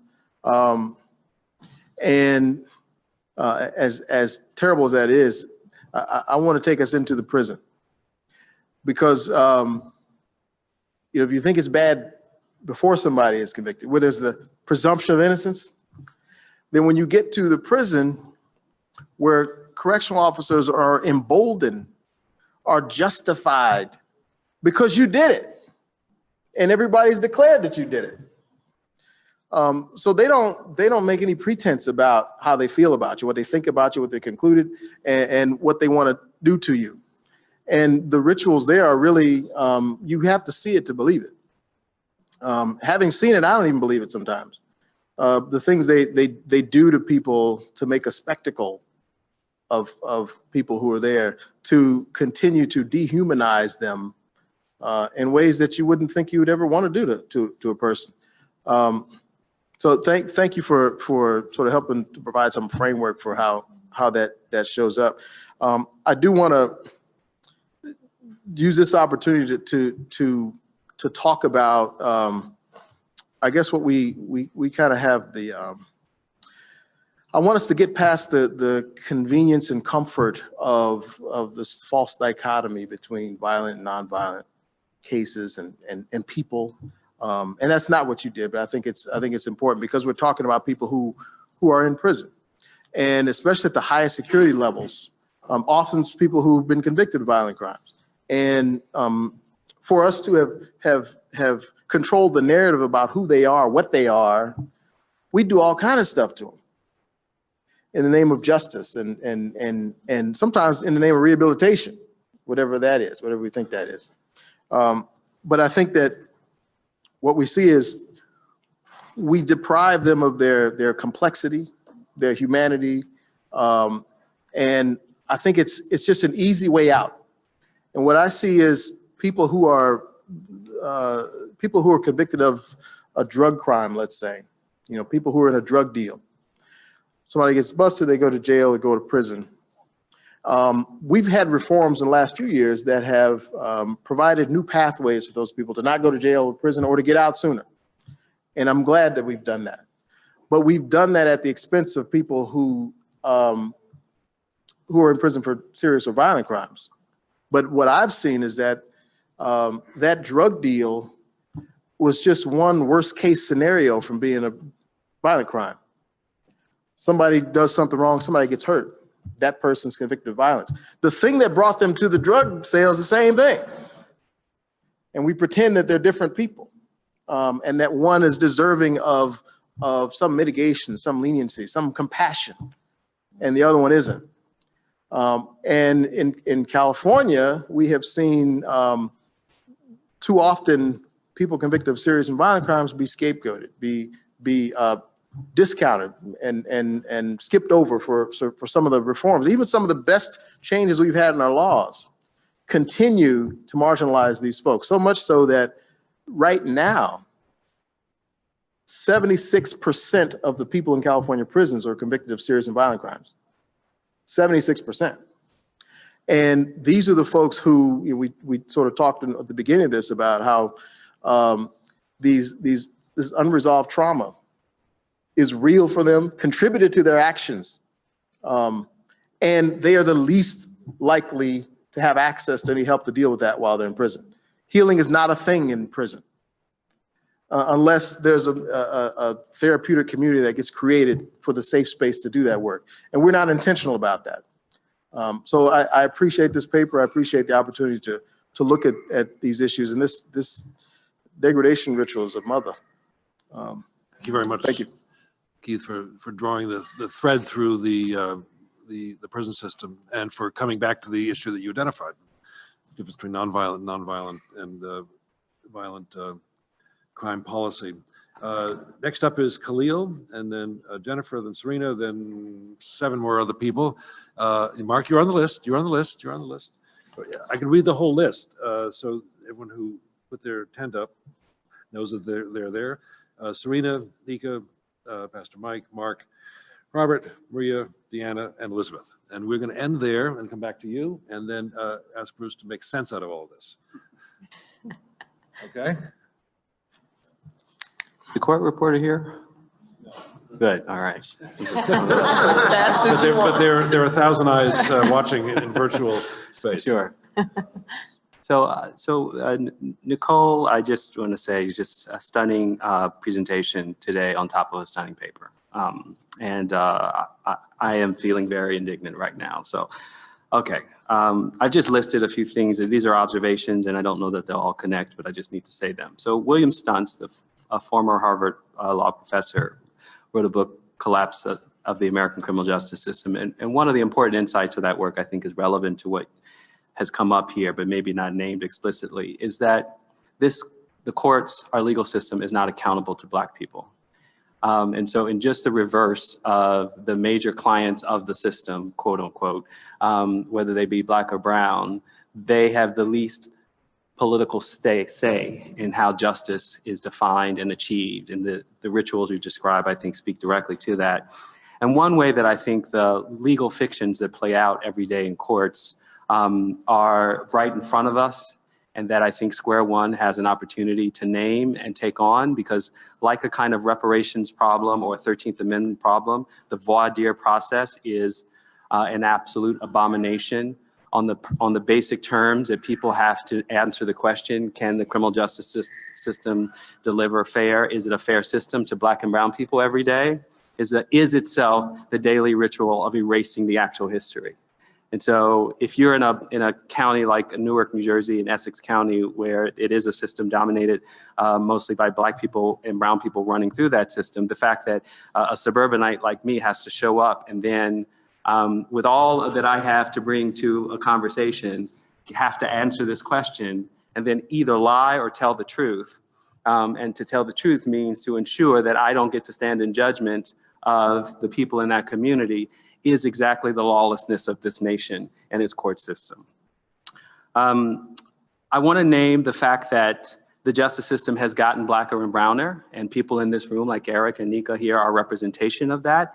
And I want them to talk also more, I mean, we've heard a little bit about it, but I think part of what we have to think about in the 21st century is the degree to which the browning of America also means that Black and brown people will increasingly be called upon to uphold the legitimacy of the system. And if our legal structure, if our law school training, if our law schools, if the professionalization process itself, as we have begun to acknowledge here, is a reification of every kind of form of racialized violence and punishment, is not even in the curriculum, is not even discussed, can't be addressed, is a sideshow, is an elective, is something that happens in those crazy conversations like in Oakland, California, in the Newton and Seal conference room, then we're not even giving people the tools who will become the major stakeholders of this system, the capacity to dismantle it or to make it better or to achieve justice on the very political terms of which our system was meant to be defined by and accountable to. I also just want to appraise you for the efficiency argument, because I think the efficiency argument of what our courts is right in front of us, but it's exactly the justification for the kind of police efficiency that simply defines entire categories of people in communities, be they Black or brown or Asian Pacific Islander, as simply criminal classes. And therefore, we can simply move through this system with greater ease. The Blue Lives moment, it hasn't even come up. I don't think anyone's mentioned it. But something like 30 states at some point considered legislation about Blue Lives protections. And so this notion of a categorical claim of decency, which is what Blue Lives is about for an occupational category, against category claims of indecency for a group of people, Black Lives Matter activists, as actual terrorists, again, puts right in front of us that our politics, that the majority will of the American people, not defined by our political parties, but by our politics. The majority of the will of the American people are willing to accept at some level that a Blue Lives versus Black Lives Matter debate is legitimate on its own terms, that it's not illegitimate. And I just want to name that we have consistent polling data that shows us across many different kinds of polls, but that about 30% of Black America is about as punitive as 80% of white America. And it's the 30% of Black America that stands in as the democratic accountability for these court systems doing the work that Black people in the community have demanded that those courts do. And so that's not acknowledged as clearly as it should be. And I want to hear you talk about the representation of Black people's punitive appetite in these racial degradation rituals that then a Black prosecutor is either privy to or partner to. And I am actually almost done. I want to name that lynching, the work of lynching was initially a repudiation of the court system, an unwillingness to take the chance that the courts might actually give due process to the newly empowered, formerly enslaved. And so the lynch mob simply said, no, we're going to literally wrest justice from the hands of the court, from the sheriff, and do this ourselves. And so when lynching begins to decline by the 1930s and 40s, and we have tremendous empirical evidence and a lot of legal scholarship around this, the courts begin to do that work. They absorb the political appetite of the people to do in the courts what they had done once themselves, which of course re-enshrined the fact that Black people couldn't testify in their own defense, re-enshrined that they couldn't serve on juries. This was the case through the Jim Crow period, but this is exactly to come from where I began, what voir dire is still doing. It is still allowing for the courts to participate in a fiction that Black people really don't get to testify in their own defense unless they think just like white people do. And then finally, I missed one thing about a future apartheid America, which is also playing out on the border with an overwhelmingly or increasingly brown border patrol who are doing the work of protecting the borders of American citizenship. This is the fear, the existential fear that I have about a demographic shift in America that will not solve this problem. Okay, the last one is, let's just imagine, let's take Black and brown people out of the equation. Let's make America the most homogenous white nation like it's not too recently the embodiment of European countries until quite recently in the late 20th century. And let's imagine what punitiveness looks like in this America without Black and brown people. And I would argue what you would see is not that punitiveness would disappear or that punitive excess would disappear. What you would see would be politics and the adversarial process being regulated by various forms of democratic accountability and governance, which is to say that white people would be fighting over the legal fictions of various forms of class degradation, of which would then get expressed in what prosecutors would say, no, we're not going to behave like that in this court today, or judges standing up for the rights of individuals. In other words, it is precisely the absence of the racialized roots of this country, it would be the absence of the racialized roots of this country that would create a 60-40 split between a very punitive America and a more democratically accountable America, which is what you get in other parts of European countries. It's not that there are not conservative fascist type leaders in other parts of the world who want to destroy lives on just the mere presumption of guilt. It is that it is mitigated by a political process by where other people say, no, that's not how we treat people in this country. And yet the 80% of Americans in this country seem to have a tremendous willingness to accept either explicitly or implicitly that you do get to treat Black and brown people that way in this country. Okay, my indignancy, I'm done. I will not talk. So clearly you asked at the outset whether the stenographer was present, and I said that she's not here today. But I want you to know that we've recorded every word of what you just said. That wasn't about not wanting to say it. It was about whether she could keep up. Whether she could. I now realize that it was that you had a lot to say and you did it.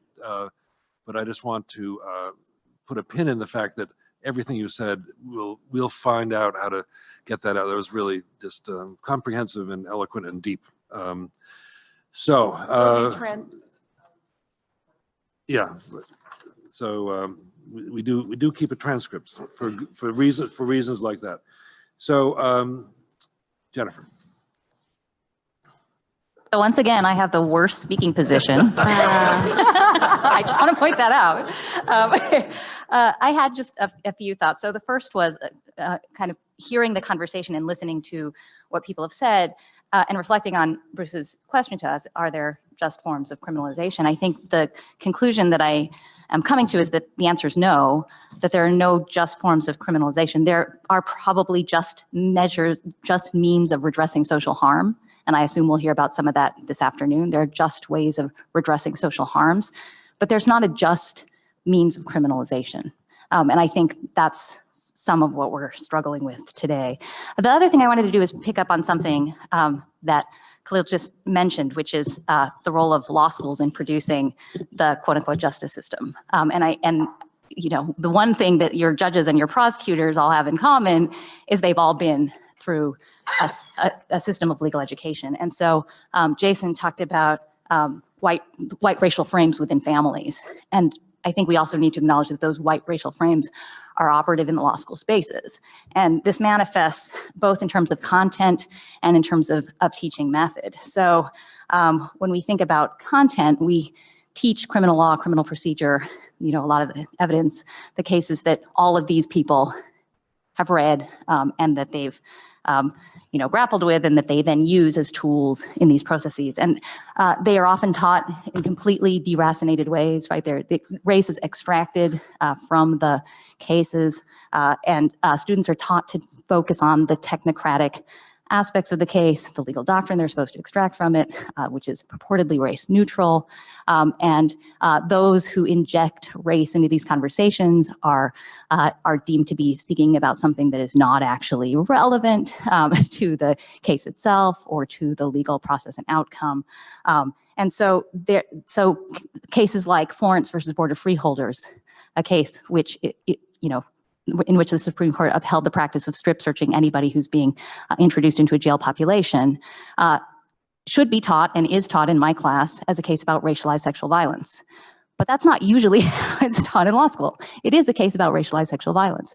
Racial profiling, right? These cases they're centrally about race. Terry, about racial degradation, right? These cases are race cases, but they are not taught as race cases in many law schools, and efforts to frame them as race cases are marginalized. So students internalize that, and then it becomes acceptable to, when you're in a setting where practically race is on the table, to again ignore that, right? Because you now have the neutral frame, and that's what your job as a lawyer is. Your job is to focus on the non-race part of what's happening in front of you, because that's what you did for 3 years in law school.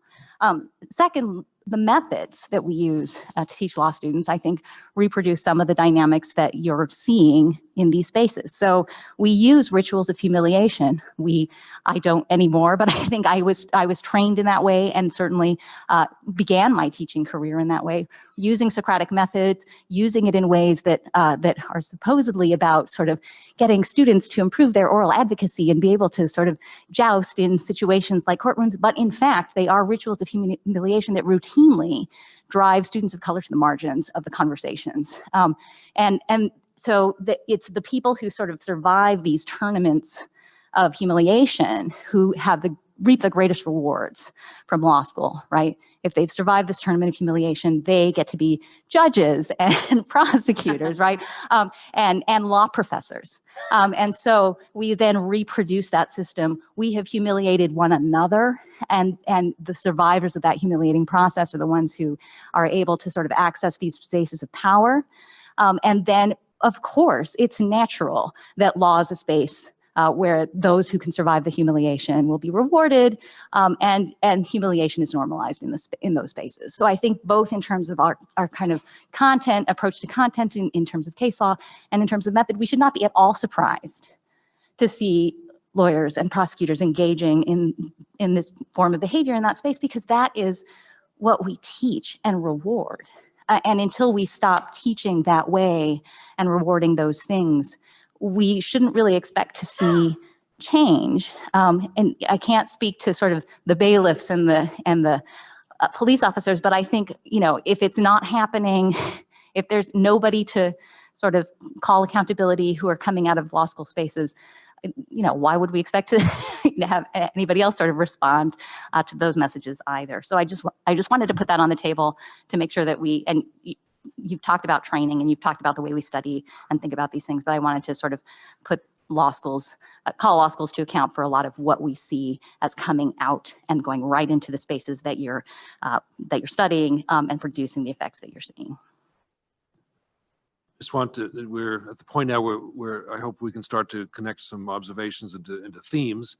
Two statements that you made that connect to those of others. One, I'm not asking him to respond now, but Bruce yesterday asked the question about criminalization without harm, basically. Non-racialized criminalization, is that possible? You said you wanted to reframe it as a matter of sort of, can we have accountability for social harm? And the answer was no. Can we redress it? Can we redress it? Can we fix it? Can we heal it, right? Not so much, can we call somebody criminal, or can we call some sort of conduct really criminal? What is criminalization? That we use this word. Right. Jonathan picked up on this yesterday. Bruce raised it this morning. Bruce raised it. So I just want to say that isn't very much a theme that I think we want to encourage people to come back to.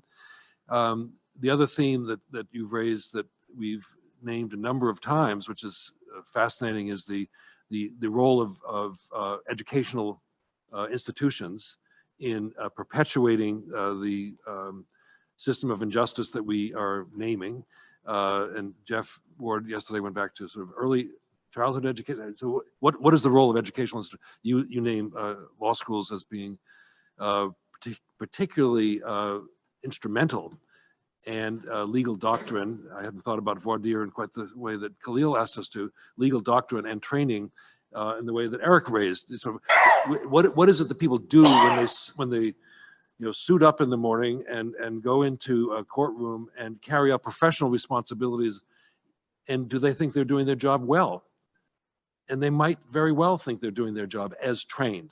So that's an accountability obligation for both those who run those agencies, which Eric is taking on, and John Chisholm was, I think, the first DA in the country to look at race within his the operations of the. A version of this is what Catherine raised. So I think we have this.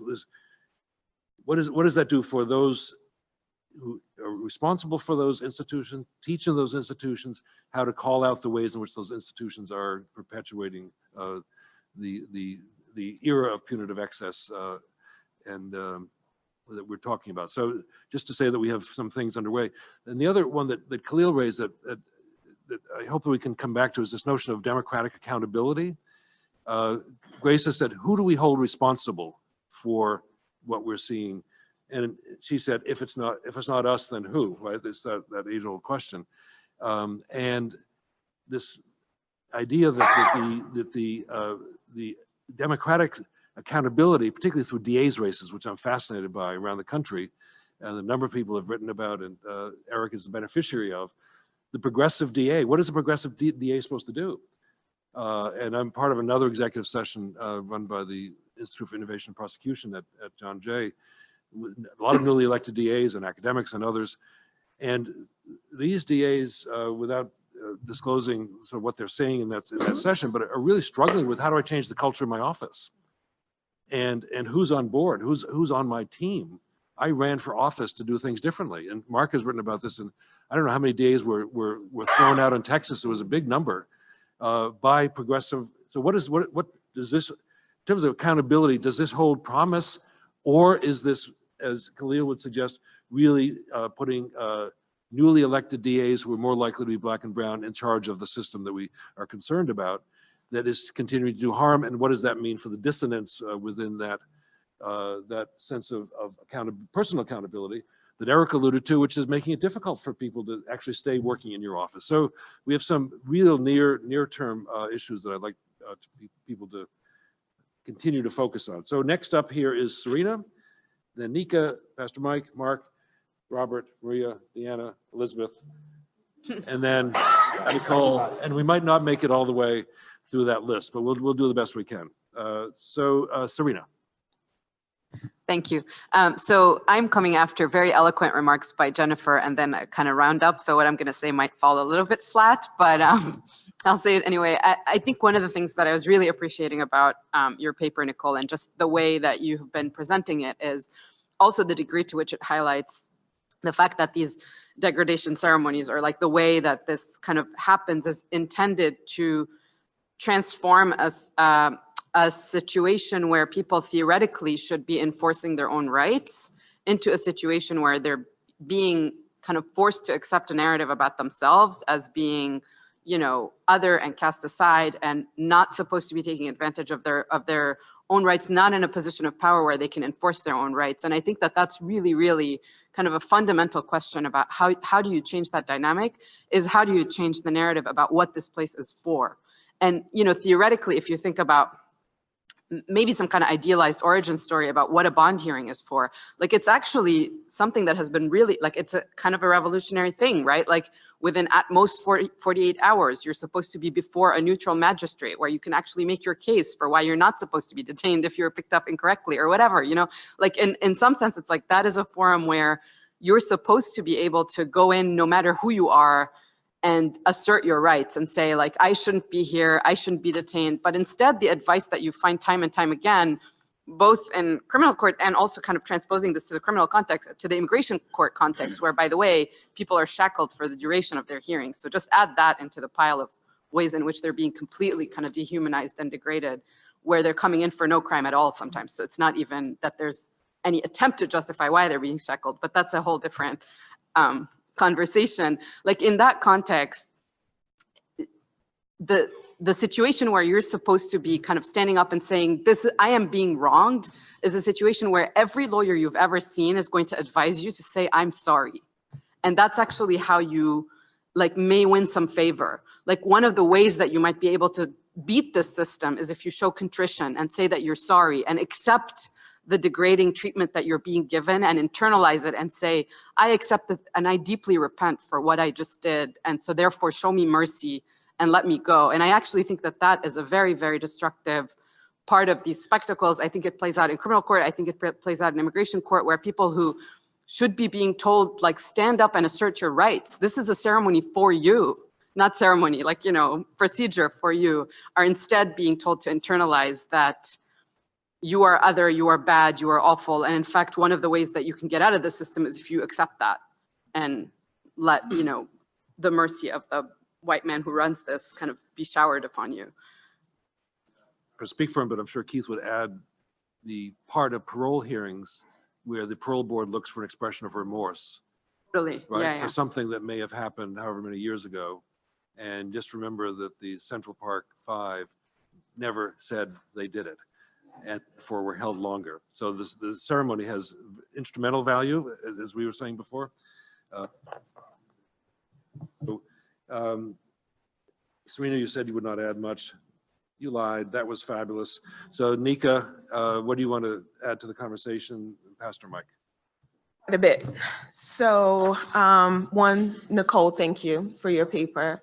I think, you know, it highlighted the reality for me of the great justlessness in our justice system, particularly in Cook County, but I think we would all agree all around this nation. And at several points in reading this, I had to put it down. I had to put the paper down because it reminded me of so many different experiences that I've tried to forget. And Khalil, this will get at your question of what it means to, you know, for an African-American person to be called upon to lead such organizations, because I was the warden of Cook County Jail during this time. And so that's why it brought to mind so many real experiences for me. But I thank you for that, because this is forcing me to walk in a truth that should be told. And so I reflected a little bit on when I was appointed as the warden of Cook County Jail. And there was this heightened media frenzy around that, because for the first time they said, oh, a clinical psychologist is going to run a correctional institution. And so many people were celebrating. But I remember when I was called in the office and asked to take this role, I was not celebrating. I wasn't celebrating because I knew that I was going to be the face of this system of enslavement. but I couldn't walk away from it. I had a conversation with my father as I was debating whether or not I was going to take on this role. And my father, who had spent much of my early childhood incarcerated himself, and he made me reflect on why I wanted to go into correctional mental health. So I had been at Cook County Jail at this point for about 9 years, quietly doing my work. My personal challenge to myself was to reinstill hope in people at one of the most degrading, demoralizing, and isolative times in their life. And I was able to do that, again, quietly. But when I knew the announcement would be made that I had become the warden, I knew that work would no longer be quiet. And I knew that was going to bring all of the naysayers and all of the dart throwing and everything that comes with that challenge. My father reminded me of why I got into this. And he said, continue to do your work, but elevate it.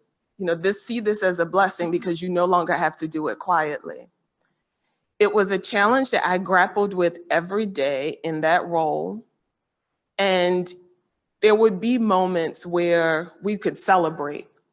We saw a father reunited with his daughter after not having had physical contact for 3 years. We graduated people for the first time from college classes in a correctional institution. So many different wins, but I would walk away from those wins and go down into our reception center and see so many Black, young African-American men and women in chains. And I thought, my God, like just the psychological slavery alone and what that means to people.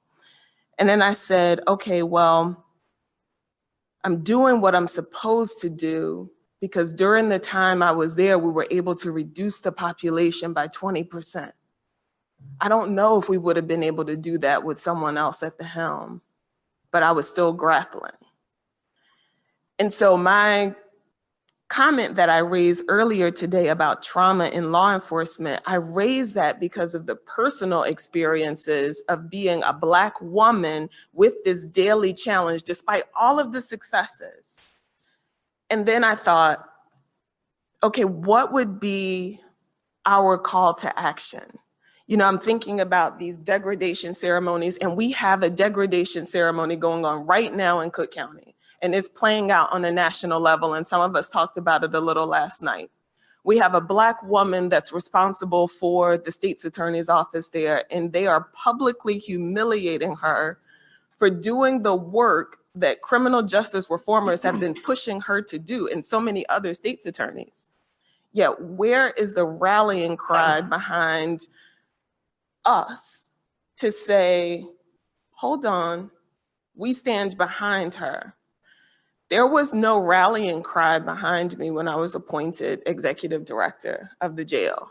It was, oh, this is so great, you're a psychologist, you're doing this, but there was no support. So Khalil, not only did we not equip leaders with the tools that they need, but we also didn't equip them with support. And we have a real call to action right now, I think, is the executive session and the Square One Justice to rally behind not just Black and brown leaders charged with running these institutions, but also the men and women working within them. There are quiet workers within these institutions that are trying to make formidable changes and make lives better, yet we're not supporting those individuals. So a call to action for me is to say, executive session, criminal justice reformers, what are we doing in the real time to support the men and women that are doing this work, and understanding that they are dealing with their own daily battles and daily struggles of what their position means, and trying to do the very best that they can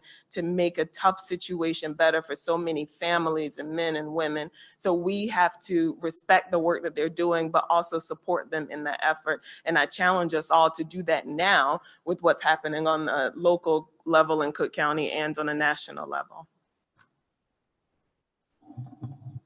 So I want to encourage people, that's a call to action, encourage people who would like to be in touch with you about that,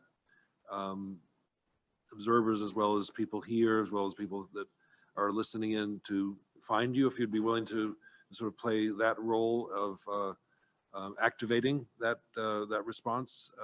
It's very much on the minds of many people here. So what is going on? And when you look at the forces arrayed against not only Kim Foxx, but others, from the president on down, it's just a breathtaking, I don't mean that in a positive way, gut-wrenching moment. So I thank you for raising that. And rather than sort of decide exactly how we want to respond to your call to action, just encourage people to be in touch with Nika if you're willing to engage in that. Be good. Okay. So here's where we are. It's 11:10. We've covered an enormous amount of ground, and I have a queue of folks who would like to speak. I'd like to ask them to be really brief because I don't want to. So I'm thinking, what's the option? The option is to take a break and just take a deep breath and come back and ask all those people to talk. But I do want to get onto Jeff's paper afterwards. So with a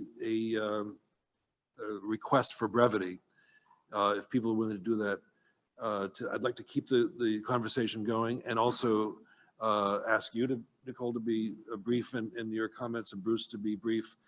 I might even ask Bruce to not say anything right now and come back at the end of our next session and just to wrap up a little bit more. Nicole, I think, should have an opportunity to respond. Are people ready to sort of play that sort of role here? Just to be, you have things to say. I want to get it into the mix because during the break and afterwards, a lot of mental processes will be activated. So that's a request to Pastor Mike, knowing that's hard. And Mark, also loquacious. Robert, who can get us going in his organizing voice. Maria, Deanna, Elizabeth, really brief comments if you could. Just what is the main point that you wanted to make now?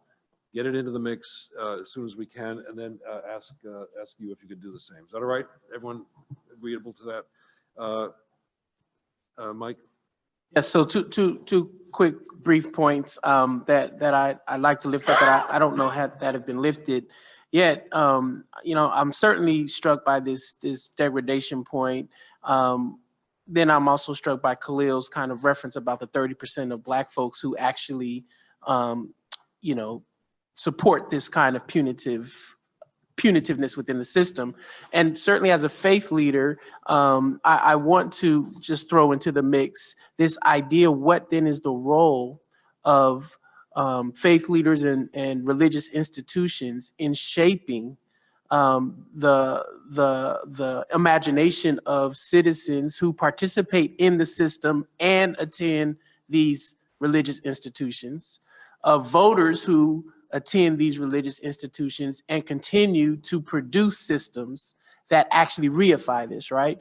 And so certainly within theological conversations, we are wrestling with, some of our own theological concepts and forcing clergy and others to reimagine our own theological assumptions as a way to help form people to be less punitive. And so I do think even as we're talking about reimagination, we ought to never forget still the vast role that religion and faith and moral language and theological frameworks play in people's formation. Real quick, the second thing, just throwing out some very radical ideas. I remember me and Michelle Alexander were talking one time, and I don't know if she got this from someone or she's made this up herself, but this idea that if we encouraged every defendant to not take a plea, how that would literally shut the whole system down. Right. So, what does it look like to actually be imagining radical kinds of recommendations to help force the system have to rethink itself? In the spirit of radical imagination, what does it mean to not only think about abolishing police, as some of my, more radical abolitionist comrades would say, but also abolishing courts? Right. And so I throw out some work of David Muhammad, who is here locally, who has been writing about neighborhood opportunity and accountability boards. This idea that we actually take accountability of those who fall into crimes or abusing the norms of our communities and cede some of that to people in neighborhoods and not bump that all the way up to court. So those are two things I just wanted to throw. Square one ideas. Mark, as brief as you can, and then Robert. So how do we get more dignity in these court practices? And so some just ideas, obviously training, places where you can rotate prosecutors and public defenders, which they do in Europe. And then how do we measure, whether someone feels like they were treated with dignity, whether they got procedural justice? And of course, just giving a survey form to the defendant, to victims, to families of defendants and victims. I think that one of the things is obviously not everyone's going to be easily sold on this dignity for dignity's sake. So we can also point out basically research showing obviously that when people feel like they were treated with procedural justice, they're less likely to be rearrested. And then also the fact that you look at risk assessments, a lot of the questions on some of them deal with anti-authority attitudes. Well, we're reinforcing those anti-authority attitudes with the way we treat folks. And then I think we have to look at, like you mentioned, prisons themselves. Well, North Dakota, they've stopped calling people by numbers and stuff. They're calling them by their first name. There's a whole handbook for residents now in North Dakota prisons. It's completely changed how they're treated. And then I would just say, finally, we probably need to re-examine our whole language about, you often hear courts are dispensing justice. It's something we do to someone when it really ought to be a collaborative. And this gets to what you were saying, things like mediation, sentencing circles, other ways of, but we can infuse some of those practices. Obviously, we're still gonna have courts for some time for a lot of things, but we can infuse those notions into our courts and stop talking about justice as just something we do to someone. And the verb dispensing is, I always found odd. A dispensary, right? You put money in and you get something out, right? Dispensing justice. Robert. I'll try to be brief. Nicole, thank you so much for your work. I really appreciate it. I spent some time yesterday talking about how I really enjoy coming to these conversations because as a practitioner and organizer, I get to take a step back. But every once in a while, there's some work that comes up that creates real tension, right? Within kind of me or what I see is in a room. And your work does that in a great way.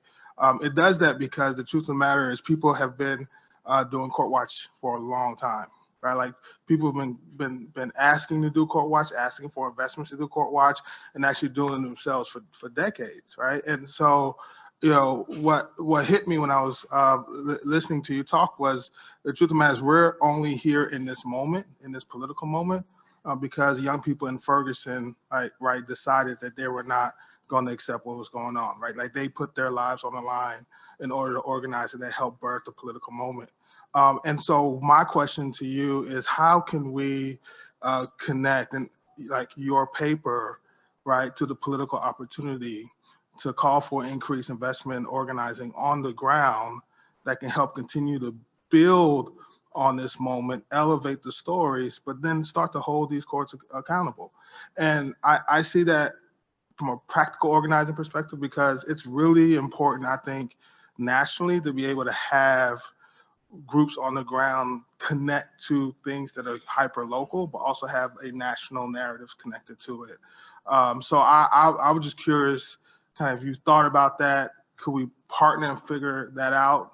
It could be funders like listening, like funders need to invest in organizing on the ground. Like we invest in everything else. Some of them are not just listening. Right, they're here. Might be here. Yeah, so I mean, but they invest in everything else, but not real people being able to organize around their own freedom. And so would love to figure out how you can use your work to help be a catalyst for that type of investment. Maria? Thanks. So I'm really taken with this issue of our complicity in maintaining the system and its injustice. But I'm also thinking about how we generate indignation in society. And I just wanted to share a quick anecdote, which is that I was on a grand jury in Eric's jurisdiction about 3 years ago. Very diverse grand jury, lots of Black and brown people there. And almost everyone initially had the opinion that, these prosecutors are doing their jobs, they're probably right, every case that they're presenting, we should probably indict. And I was kind of the rabble rouser there with one other person who was asking questions. And we started asking a lot of questions and suddenly people started shifting. And we ended up like not indicting many people at all. But that would not have been the case, if we hadn't been pushing. And it just suggests to me that, even though for most people, it's easier to turn a blind eye usually to social injustice, and that's how it works and it perpetuates itself. It's also pretty fluid, and it doesn't take that much necessarily to flip that.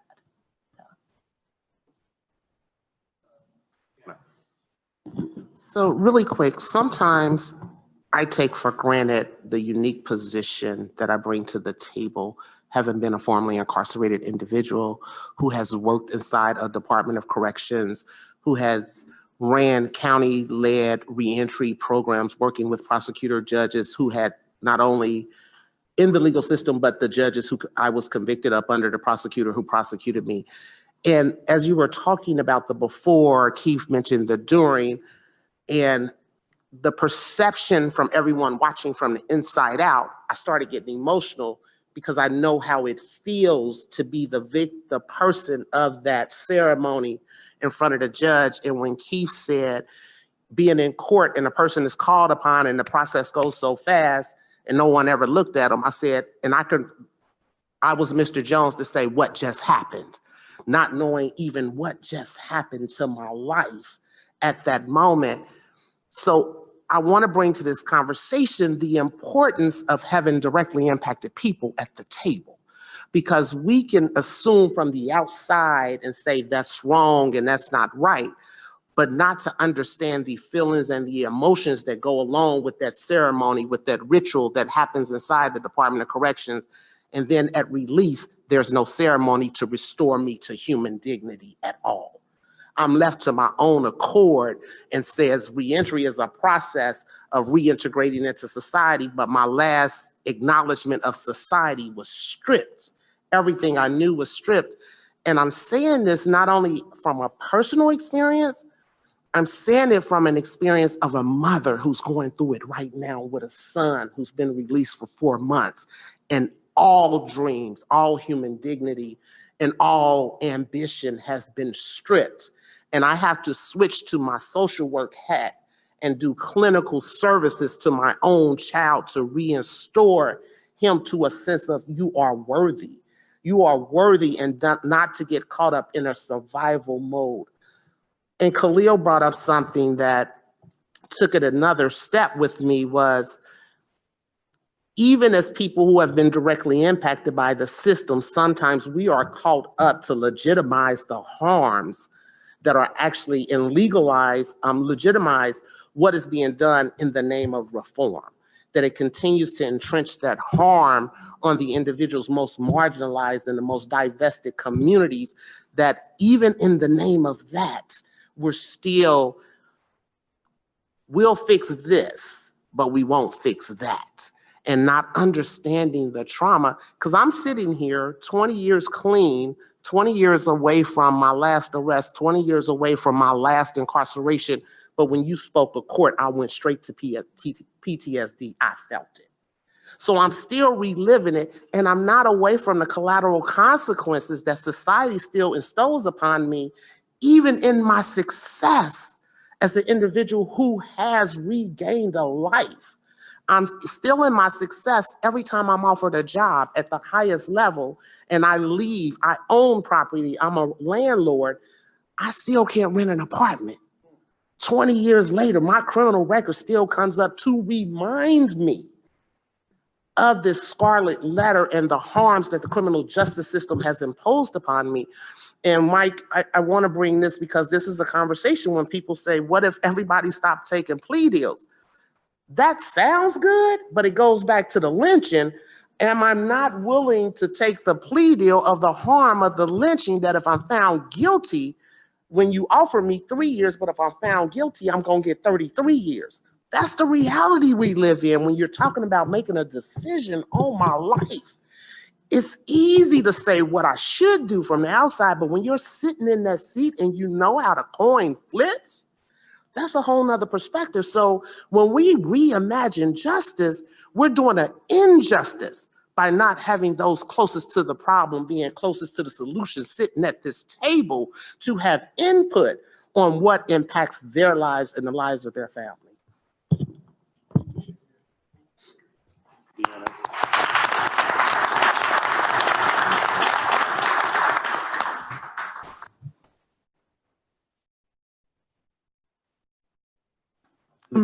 I'm going to be very brief. Yes, I'll try.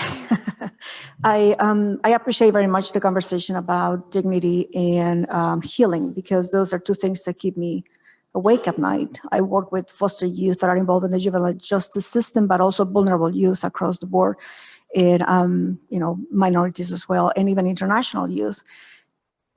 And this is a daily challenge, because they go from many different systems, from the school to the child welfare system, to the mental services systems, into the juvenile justice system, and they're stripped from their dignity on the daily basis. And some of the descriptions that you were making about the ceremonies, Nicole, it really hit home to me with some of the examples. I mean, I'm not very familiar with the courthouse because my work as a clinical psychologist and human development is just with the youth directly.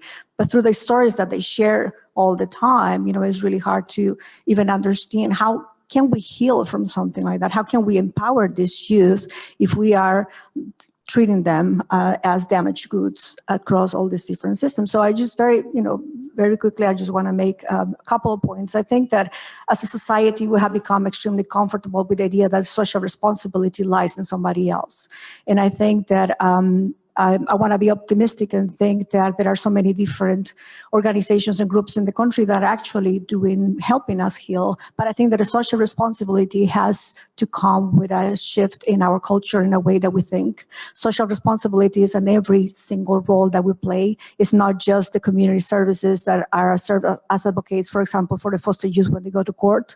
It's not just for the youth women that they get together and give teenagers that they're aging out of the foster care system bags or suitcases that they gather in the community instead of giving them a trash bag to put all their stuff. I think the social responsibility is on all of us, and we need to also look at the economy of the country. I don't believe that we are lacking services. I think we're not connecting the services properly. One of the main issues that I see is that we are very hypocritical in a way, and I'm going to be very strong about this, because I think that a lot of the money that we inject in some of the community services and some of the community organizations is for them to pick up at the mess that we have created in other systems. So I think that healing and dignified services for youth and for adults and for everybody that has been maltreated by the justice system in the country cannot come without accountability, and we cannot come without social responsibility that has to be placed in each one of us. Nicole. Wow, this has been an amazing discussion, and I want to thank everybody for their comments. It's almost hard to summarize because I felt like I could have addressed so many different things. I think one of the things that was most powerful to me was a gentleman that had asked for a jury trial, and to punish him for expressing this right, his due process right. The sheriffs took an extension cord, they wrapped it around his chair, and they pretended to plug him into the wall as though he would be executed. And at the time that I was doing that field work, Abu Ghraib had, the pictures from Abu Ghraib had surfaced, and you saw how powerful torture could look even when it wasn't quote unquote real, right? Then I remember sitting at a criminology conference right after Eric Garner died, and I remember his body laying there as the officers walked around for minutes, including a Black female officer, as though there was no body there, right? He was literally rendered invisible and no one was giving him medical care. And then finally I went into the Cook County Jail. I was actually in the bond, where the families wait for bond hearings. And I didn't see this degradation ceremony happen firsthand, but I questioned an officer about bond release procedures. He knew I was doing research. He knew that, he could have Googled my name. People ask me, well, can you go back into Chicago? Surprisingly, yes. And as soon as he started talking, he started to reminisce about a lawnmower technique where they had chained people's hands and feet together, and if they hose them in the showers, and if the person made a move, they'd pull like a lawnmower, the chain. And it's almost like the degradation out. I didn't have to be there to see it, and neither did anyone else in this room. But he had reproduced the degradation for us, and all us witnesses could feel that sense of terror. I think that when we think about human rights, I think we're in the realm of human rights. And I think as a researcher, maybe as a lawyer, we're not as trained in thinking about principles like justice, redemption, morality, humanity. Maybe that's something you might think about in theology school or something, but I certainly, as an objective researcher, was never told to think about those principles. And I think that we're getting to be at that point, right, where these ceremonies manifest themselves and start to get at the heart, right, of human rights and human rights conditions. And so maybe some people might think it's hyperbole to be in that area, but I think to this point, right, the trauma lives on. And as a person of color that witnessed it, here's what I will admit, and I give so much respect, Eric, for your commitment to say, this is not going to happen on my watch. I laughed at Black sounding names. I did that because to not do that meant that the judge would kick me out of her court. Okay. I made a mockery of the court. The judge asked me to sing. I'm not kidding, sing. And I said to my prosecutor, I'm like, that's crazy. She's like, the judge asked you to sing, you sing. Made a mockery, right? Made a mockery. I pretended I couldn't speak Spanish. I could speak Spanish. I could help an elderly woman who literally was walking like this, like she could be shot into a courtroom. I did that, right? It is so easy to be complicit because of fear, right? And I think the one thing that we didn't address is how these degradation ceremonies intimidated us all into saying no. And that includes white advocates and allies to say, no, I won't do it. When Permit Patty picks up her phone to call the police and degrade a person barbecuing, we all should stand up and say no. And so maybe as we think in the next sessions, how do we empower people to translate dignity so that we are unified and say, not on my watch. I'm not going to do it today. So, thank you.